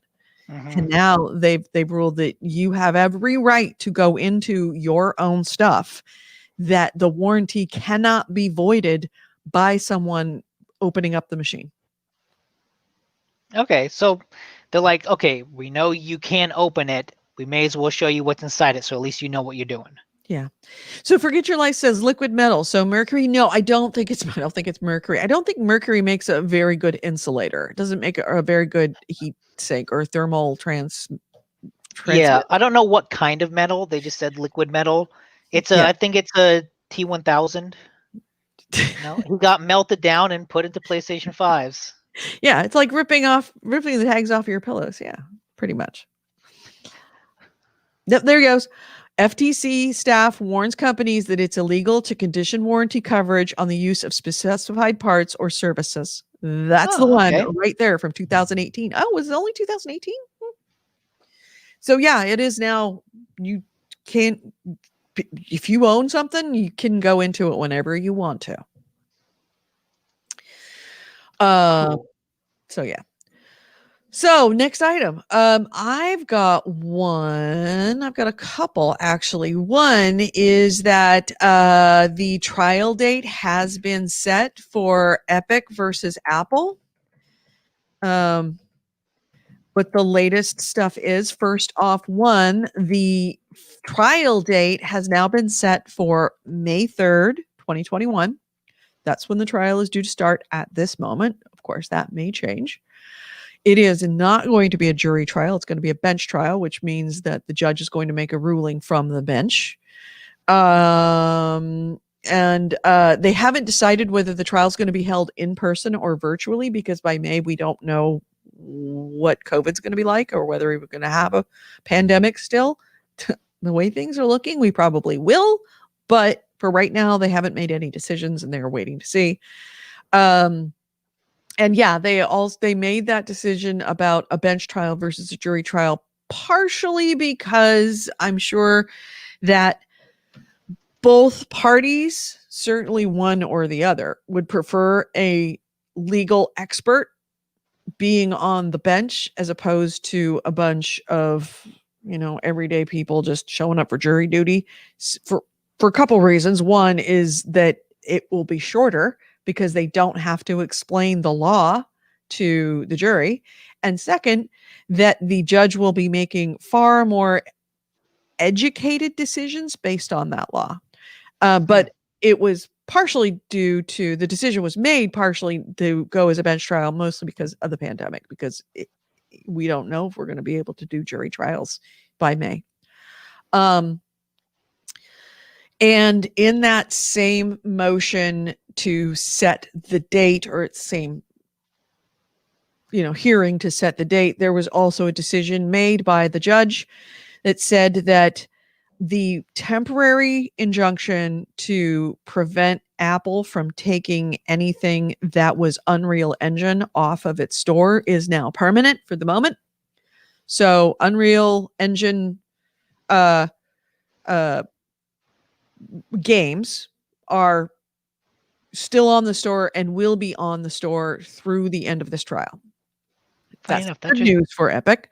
The bad news is for Epic is that Fortnite is not one of those games that can be left, that Sony has every right to keep Fortnite off. So Fortnite is off and will stay off until at least May, at the very, very earliest, and probably much longer. But all other games are A-okay. That also, for some reason, that reminded me. I played a Need for Speed game. Did you? The PS Plus game, Need for Speed Payback. Oh, how was it? I played that. The arc of it is the same with other Need for Speed games in that first little bit, it felt good. It's fun to play, fun to drive, but everything around the driving is a bit of a pain in the ass. Like you upgrade your cars with these cards associated with parts, and you get the parts through randomly. So you have to win a race, and then you get a random part card. And so if that part card is for something that needs to be upgraded, yay. If it's for something that doesn't need to be upgraded, well, now I've got a new part card. Okay. And it's like, well, I guess I'll just do the race again to get a new part, or I'll go buy one from the shop, but the shop has a limited inventory, so maybe I'll just wait for the shop to refresh. And basically, Fun game, feels good to play, feels like the upgrade is designed to force you to grind a lot. And to the point where I was like, this is boring. And then I got into a race that was fucking annoying because I couldn't beat it. I had to get in first, and the first time I played it, I got my ass handed to me. Everyone was faster. So I spent some time grinding, upgraded my car, past the recommended level. I played it, and I was still left in the dust completely. And like the AI just felt broken. Because in the beginning, my car was better, and I left everyone in the dust, and then by halfway, they passed me, and I could never catch up. And this is fucking annoying and frustrating, and so I deleted it, and I'm looking forward to the Hot Pursuit remastered in November. Got it. So I just remembered that.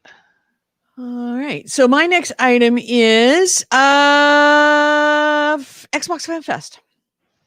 Xbox Fan Fest is tomorrow. So, yeah, it is virtual, so everybody's invited, but it isn't all free, which is kind of interesting. So, yeah, it starts tomorrow at 6 p.m. Pacific, 9 p.m.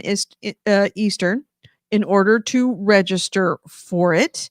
You're going to have to be able to see schedules after you register for a bunch of activities, and you're also going to receive emails about the Fan Fest. Don't know how many registrants they're allowing. Don't know about any controls about anything about it, but the upside is that you're going to receive 100 free Microsoft reward points just for completing the registration. But most everything that is going to be part of the Fan Fest is going to be free. But they say that many of the events, are going to have a ticket price associated with them. They did not estimate what that price might be, but there may very well be ticket prices on some of the events in the Fan Fest. But in order to register for it, you need to visit the official Xbox Fan Fest page, which is stand by. It's long. Just do a search on Xbox Fan Fest, and you will find the FAQ on that. But it will open tomorrow at 6 p.m. for the registration. But the nice thing about this virtual community now, the virtual economy, is that you can enjoy the Fan Fest anywhere. You don't have to travel to it. Yes, that's true. Yep. You got anything? Yes. So last time we heard about Amazon's big MOBA game Crucible, they had basically taken it. They released it. There was no players. The player base was very small, and so they took it down in order to rework it. Now it's in the news because they have shut it down. So Crucible kind of went, and then kind of died an ignoble death. Did anybody play it? Did anybody try it? They did, because it's... No, I mean, anybody here try it? Because it sounds like it was a terrible game. It sounded like it... Yeah, it sounded like it was bad. Not a lot of people liked it. I didn't read enough about it to know exactly what people didn't like about it and why it was a bad MOBA-esque game. I don't know, but all I know is it never caught on. And so they took it off of stores and off of beta to basically rework it, and now they're shutting it down. Right. And it follows Amazon's trend of fucking up when it comes to games. No, not that's mainly Google. Amazon with their games have been like, they're a new player in the game space, and they're punching way above their weight class. They're between a MOBA game and the New World, which is an MMO, which was also delayed. Like, they're trying to enter very competitive, very difficult spaces. Right. And I'd even read, I hadn't read something, but like I saw things on Reddit where developers and people that have worked with Amazon said that there was quite a bit of arrogance going in, where Amazon was under the impression, and they believed that, like, let's just throw money at it and we can make the best game. Like, we can clearly win the MOBA or MMO space if we just throw money at this game. And it kind of turns out that that's not the case. Right.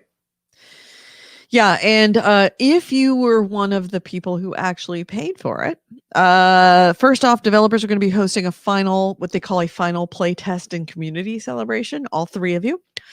And they're going to have, I just have like this image of like, a sad clown with a noisemaker and a,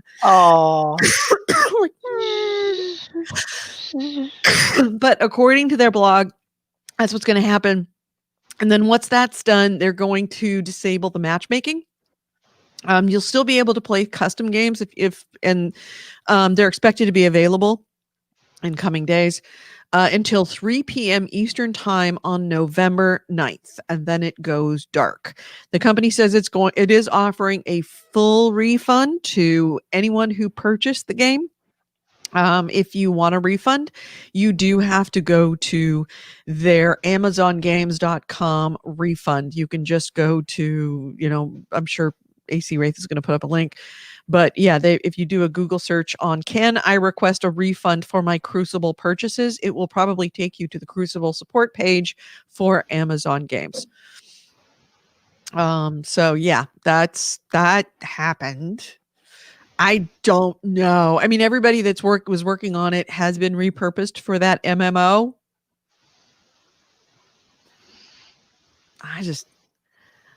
We'll see if the MMO ever comes out. Yeah. It doesn't give a lot of hope for an MMO, because if you can't do a MOBA, you can't do an MMO. I don't know. Those are such different genres. They're different genres, but a MOBA is way easier than an MMO. I don't know about that. Coding wise, oh yeah. Maybe not gameplay wise and structure wise, but I don't think the issue. Oh, yeah.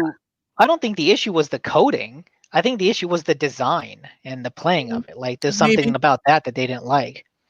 Well, if MMOs were easy, there would be a lot more hit MMOs, and there would be a lot fewer MMOs that had a ton of money put into them and died. And I think MMOs are kind of, dare I say, they're kind of dead. As much as I see this as someone who loves them, they're kind of a dying genre. They're not a hot new thing. There's a lot of dead bodies of MMOs that were done pretty well and just did not click with the community. I mean, MMOs have transitioned into free-to-play games, basically. Right. That you remember my genuine shock and disgust at learning that there was a monthly subscription for Final Fantasy XIV. Mm-hmm. Because I was under the impression that all of these, pretty much every major MMO was now free to play, which I guess is not the case. But I think that one might be the only one still charging a monthly subscription. It may very well be. No, because I think for gameplay, World of Warcraft, I think still doesn't it? Does it? I thought that they changed. Maybe they do. I don't know. I think we've had this conversation before, but I was talking to a friend and we were talking about the Amazon, and I remarked that Blizzard made World of Warcraft one, if not the most successful MMO of all time, like the biggest one that everyone points to. They couldn't make a sequel, or not a sequel. They couldn't follow it up with another MMO.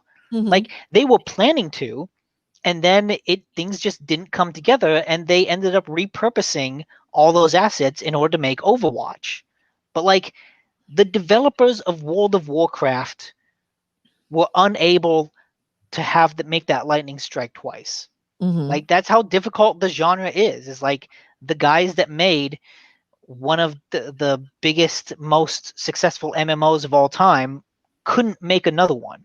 Right. Not only did they didn't just make one that didn't take off, they failed to even make one.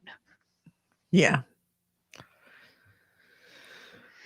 So yeah, it'll also be interesting to see. This is a trailer for the New World, right? Right. This is New World trailer. I'd be interested to see when this comes out, people comparing it to Greedfall, because it's kind of the same concept. It is maybe a little bit.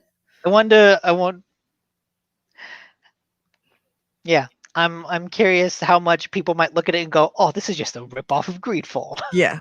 And it's May 2020. Yeah, right. Yeah. In the chat, Coy Wallace asks if Black Desert Online is any good. And I've never played it. I've thought about downloading it, but never actually played it. All I remember is that I think the character creation is supposed to be a goddamn like masterpiece in and of itself. Like it's one of the most detailed character creations in any game. Yeah. But that's all I know about it. All right, my next item is this is the one I broke to. I made Nick take his headset off because I didn't want him to see. I have to pull up a here we go. All right. So I had to pull up the reveal trailer. So I don't know if you're aware of this, but GMC is putting out a new Hummer soon. Yeah, I knew that. Okay. Did you know that it is running? Where is it? Unreal Engine. Not kidding you. The new Hummer coming out, the UI on the computer is going to be running on Unreal Engine. Really? Yes. Why? I don't know. Why Unreal for a UI? I don't know, but the computer system in it is running on Unreal Engine. And not only that, you've been using Unreal Engine apparently to help design it. I mean, at least that makes more sense because it's helping it determine how to drive. You know, it's the Unreal Engine in the machine in the car. The computer in the car is running on Unreal Engine, as well as in the design phase. That's weird, but that's fucking fascinating. Yes. Like, oh, oops, we're not on iOS anymore, but guess what? We're in your car. So fuck you. we're in your car. We're in the design phase of your car. What this is a throwdown to Unity. Now that it's gone public.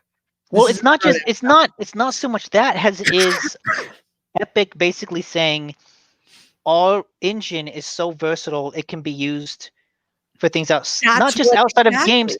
Well, not just things outside of games, because I know Unreal is also used in The Mandalorian. Like the special effects for that show are done using Unreal. Like the way they do their virtual soundstage is made with Unreal. But it's like that's still a very graphical intensive thing, right? You're creating geometry and shapes and shading and lighting and putting it on giant LCD screens on a soundstage. Like that's a graphically intensive thing that a video game engine makes sense for. Right. This is a fucking, maybe there's something with the computer UI that uses more graphics, but like it's a UI. That's so here's weird, the way but they like described it. It feels like they're really selling their engine as like an all-purpose thing. Like if you need a computer system, come to Unreal. Right. They're using the Unreal Engine game development platform to build in-car software in what Epic is calling its human machine interface initiative. Well, that sounds ominous. Yeah. So it's going to unveil on October 20th. And the logic they say is very straightforward. Modern cars are primarily designed using software. And assembled cars carry more scores of onboard computers that do rely upon things like touch screens and interfaces, digital interfaces to interact with the driver. When it comes to your infotainment center, when it comes to maybe adjusting the ride or the way it's steering, other sources of information, other stuff that the drivers want to adjust in their vehicles. Unreal Engine is the platform that all of those things are going to be running on in the car, in addition to helping the designers make the car. Huh. And yes, that is very much a throwdown to, because of course, I have a hard time remembering the name. I don't know. Unity? Unity is about to go public. And Unreal, that was kind of a throwdown that Unity revealed that while Epic was in this big fight with with Apple about the iOS store. That's when they announced that they were releasing their IPO to go public, which was kind of a big deal. And that's when they released these information of where it's being used and how it's being used. This is Epic's kind of clapback saying Unreal does more than video games, my friends. It is involved with car design. And if you can use it for car design, you can bet that there's a lot of wheels turning in technology market players that are going, if it can be used to design a car and to run a car's user interface inside the vehicle, what else can it be used for? Yeah, they're selling their engine not just as a consumer product, but as an industrial product too. Business to business industrial product. They want to be Apple and Microsoft. Right. Like I know Microsoft is mainly used by industries, tech industries. Apple is mainly used by consumers. Epic wants to be both. Because there's a lot more money in that. I feel like a lot more money in that than there is in games. If you think about it, if they actually get involved with making, if the GMC Hummer is popular and people love that interface, you can bet they are going to roll that out and use it for all different vehicles, pretty much all, especially if it saves them money and they can do a better job in designing that. They will use it for all their vehicles, and then all of the interfaces in all of their new cars are going to be Unreal. I feel like this is this is the turning point where Epic becomes like one of the bigger dystopian corporations of the new future. Like you go back in time, and Apple was just this little tiny pissant company, and no one cares about Apple. And then they come out with the iPhone, and it's like, or the iPod. They came out with the iPod, and that changed the company completely, right? Instead of just being this little, they make laptops, artists love it, but they're not a serious competitor in the tech space. And then they come out with this new thing, and it changes everything. Right. Thinking back to the origins of Facebook and Google, they would just, oh, hey, it's a search engine. I like Google better than Yahoo. That's cool. Right. No thought that they would become one of the dominant tech industries of the world. They're a fucking search engine that sold ads. I feel like this is the beginning of some other grander thing that in the future we're gonna think, oh yeah, Epic. I use their phone and their computer and their Epic car. Yep. I'm not. So it's neat, but also my cyberpunk dystopian alarm is like, oh, okay. It's like the tech version of Crusader Kings, right? Oh, they're this little startup guy, the little tiny kingdom off in the corner with grand ambitions. Who is he going to start a war with to get their territory? Yeah, Huh. agreed. And it becomes a big question if you think I don't about know it. if I said invest in Epic. I never said that. Yeah, I wouldn't. I'm not a financial advisor. Like, Yeah. maybe you should invest in, like, it, potentially they could Potentially. be big. But yeah, don't take my advice. And hey, I'm just saying, like, this feels like this could either be a one-off interesting thing or the start of something much larger, and there's But no way by to the way, know which way it that goes. Hummer is an electric vehicle, and it is a direct competitive truck with the Cybertruck from Tesla. So I wonder, because those kind of touchscreen UIs, I think, are more common in electric vehicles. Yeah. So I wonder if that's what they're aiming for too. Okay, so I guess I said it could be the next Google, which, I mean, okay, not next Google, the next Microsoft. You know, if their And it engine runs gets everything. used Everything into runs more, on Unreal. yeah, in more industrial places. Mhm.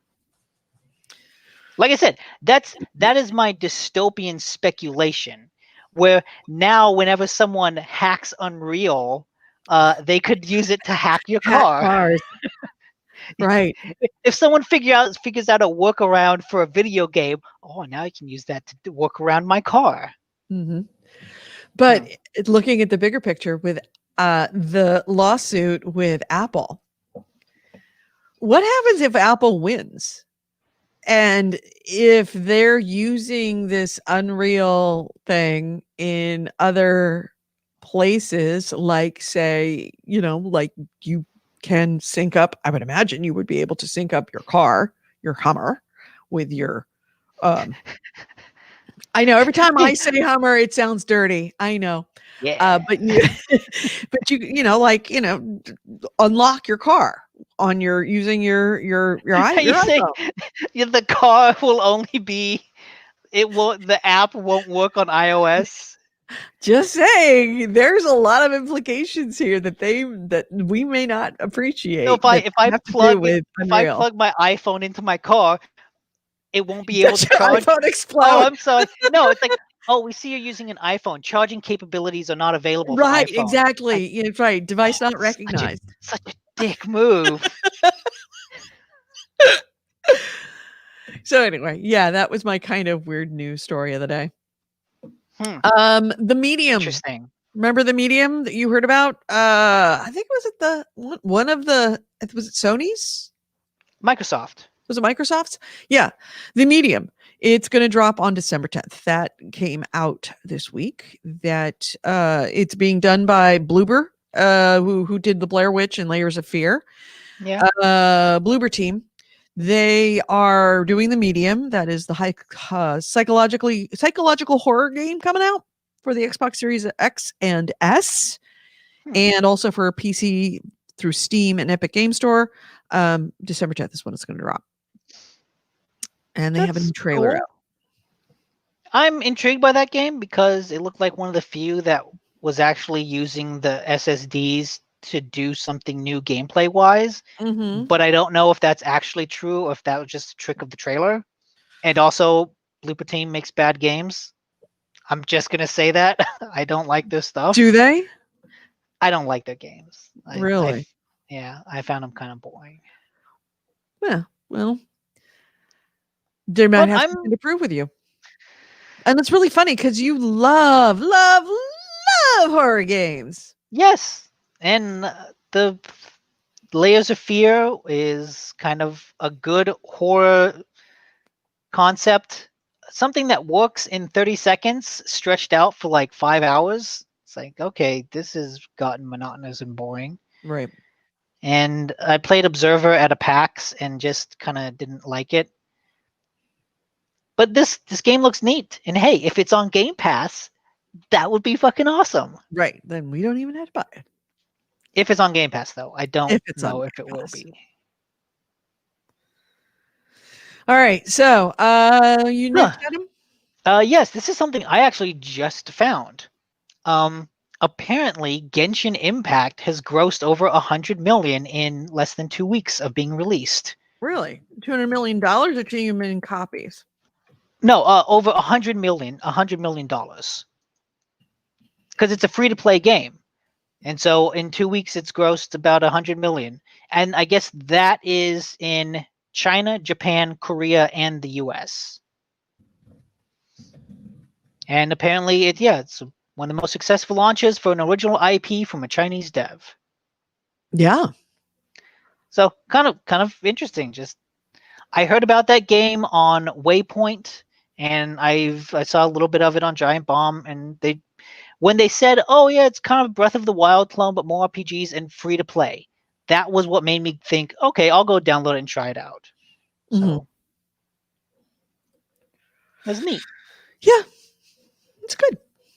My next item is Wait, someone asked something. Yeah, Kevin Bolware asked Medium, is that Oh. the dual screen game? I don't know. I don't That's the thing. think If so. it is a dual screen game, I think that would be neat. Because in the trailer it looked like there's 2 screens, like the real world and then the weird world on screen at the same time. Right, that she sees one world and then sees another world and keeps That's on what the trailer I made think it it's look flipping like. back and forth. I don't think it's necessarily a dual screen thing. And that would be my disappointment, because I want it to be the dual screen. I want to see both worlds at the same time. Otherwise, whatever. I've played that game before. Yeah. So we'll see. Yeah. So my next item is let me see what my next item is. Stand by. Yeah, I don't have anything. Do I have anything? At the Fan Fest, talked about Epic Hummer. Talked about that. Epic Hummer. Oh, Doom Guy. Oh. Doom Guy. We now have an official word of the name of Doom Guy.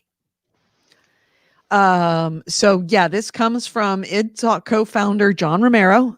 They were talking about on Twitter the 26th anniversary of Doom 2, which is kind of crazy.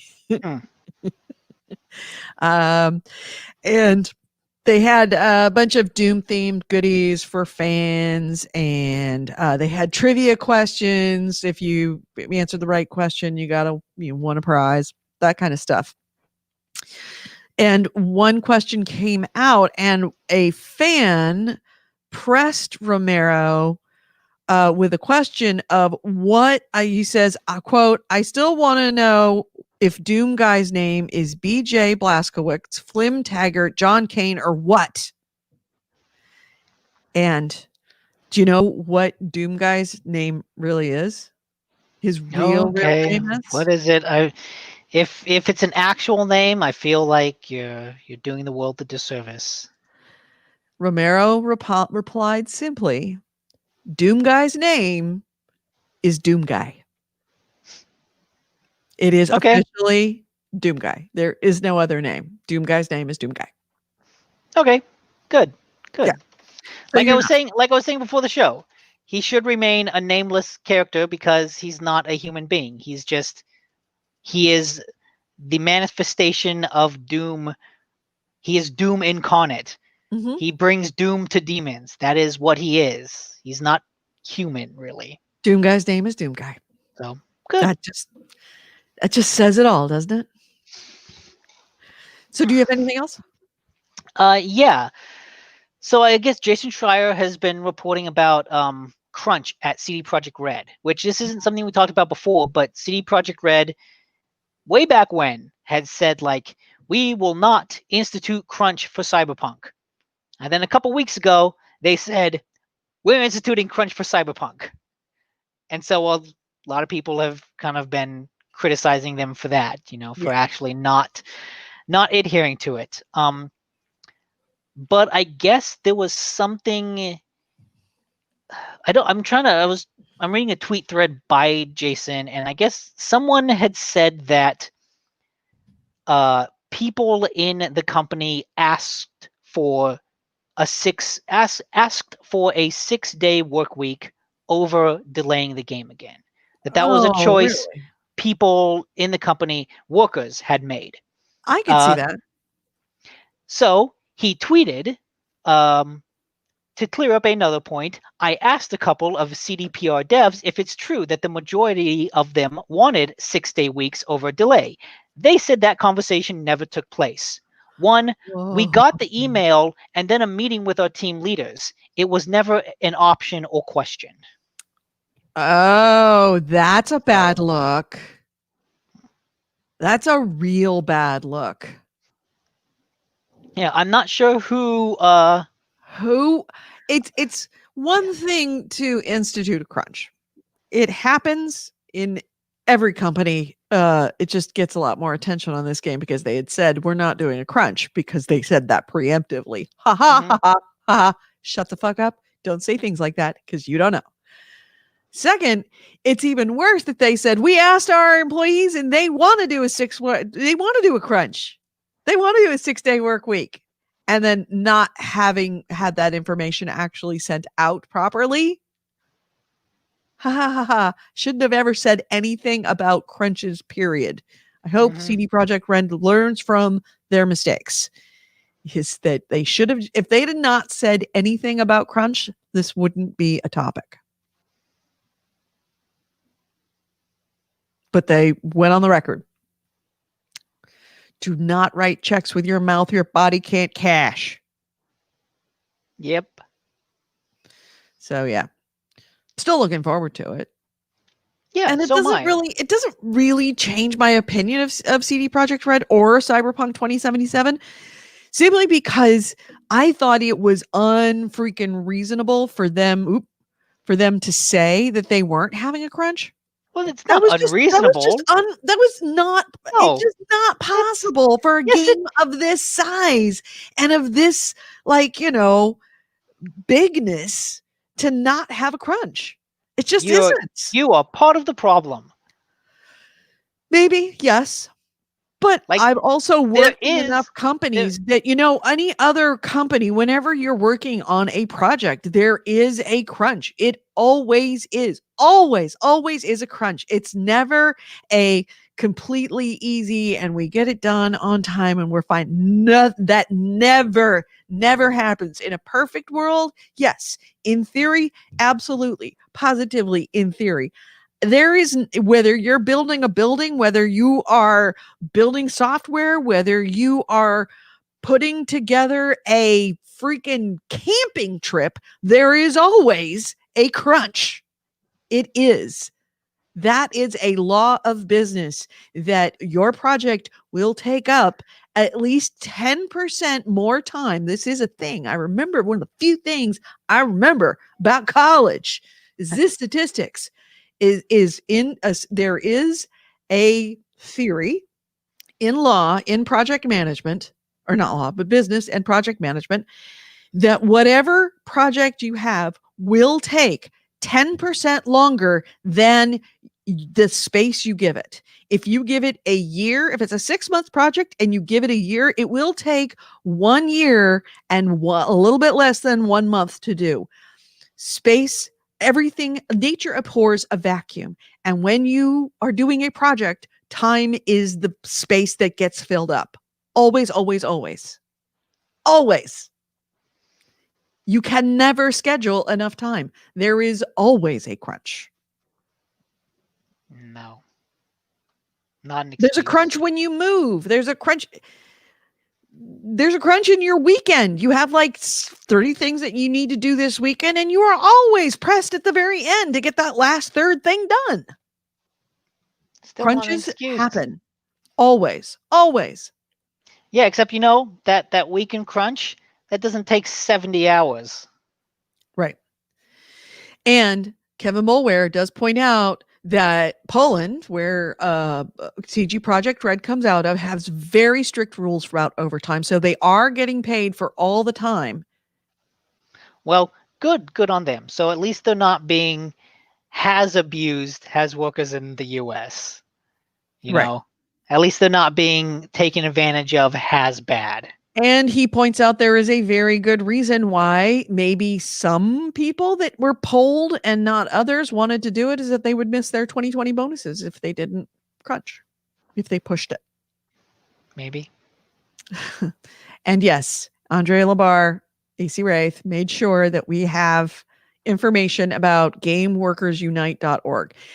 I will say in gaming that gaming has taken crunch to an absurd level. Yes. Like, yeah, there's crunch and then there's video game development crunch. And that is a whole different ball wax. There's not to be real. fair, there is the CD Projekt let's crunch a month before the game comes out, and other things like Red Dead of let's spend the 2 years before the game comes out working 80 hours a week. Right. That's actually planning the crunch in as part of your working. There's what CD Projekt Red is talking about is of a crunch is not really a video game crunch. It is a everywhere else in the world crunch, which is what we do. That is the way things happen. And it's what should be in the industry. Like, oh shit, we're releasing in a month. Go. We can do it. Push, guys. Come on, we can do it together.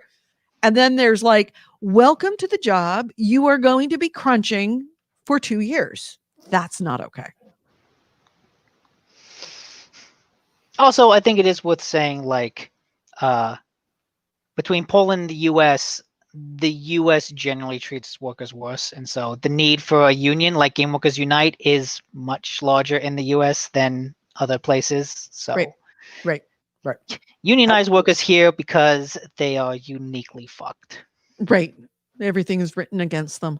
Kevin Bolware says there's also a management philosophy called Scrum that allows you to avoid crunch and produce projects quicker and eliminates 10% extra time. Yeah, there is. There's a bunch of these. If it wasn't for crunches in everything, there would be no need for a management philosophy called Scrum. That's how ubiquitous crunches are. I like that Forget Your Life says there's a crunch when the show is 3 hours long.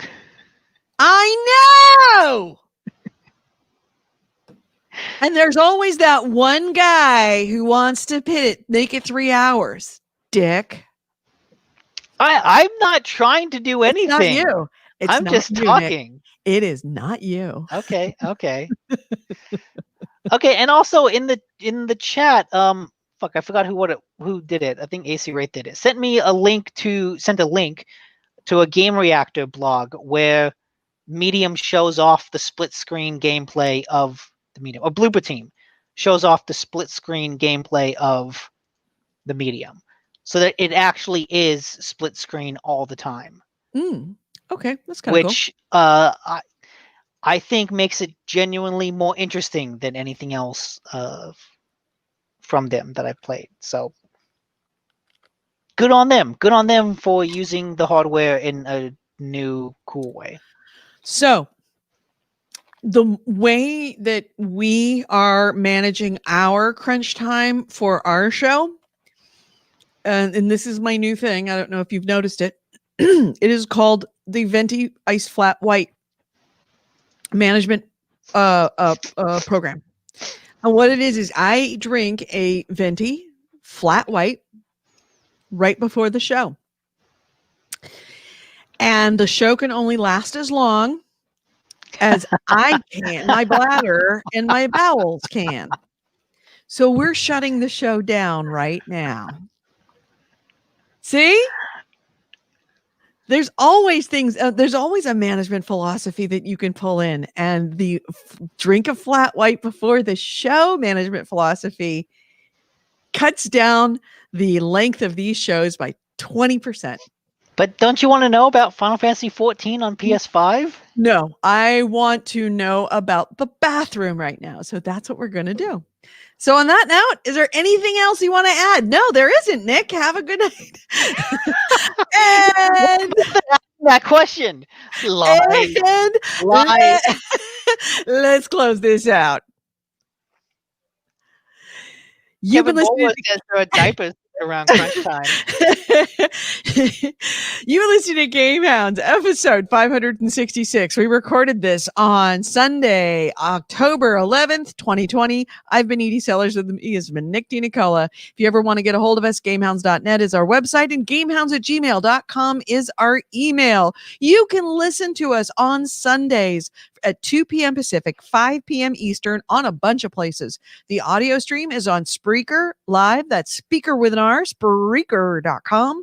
You could also listen to us or watch us on YouTube, Twitch, and Facebook. On YouTube, we are GameHounds Vids, VIDS, and on Twitch and YouTube, Twitch and Facebook, we are the GameHounds. Check it out at any of those places. And if you're watching us on YouTube right now, stop what you're doing. Hit the like button for this episode. The thumbs up. Turn the thumbs up blue. Make it blue right now. Go ahead and do that so that we can get all the likes we possibly can and spread the love to everybody else. If you want to listen to us after the fact, you can go to Spreaker.com to stream us, or you can download us there also on iHeartRadio, iTunes, Alexa, and Google devices, and a number of other places. I believe we're also on Spotify now. But thank you so much for listening to us. Everybody in the chat room. Hey, we got spam. Thank you, spammer. We got Bitters Plus in the chat room. AC Ray, thank you so much for being a link bitch. And let's not forget our social media maven, Steve M. Hark Ortegon, our very own piss boy who takes care of our Facebook feed. But we had AC Wraith. We had Blood Reaper. We had Corey Wallace. We had Kevin Bolware. We had Forget Your Life. If I miss you, sorry, but we'll catch you next week. Be back next week, Sunday, 2 p.m. Pacific, 5 p.m. Eastern. Nick, have a great week. Talk to you later. Bye-bye, everyone.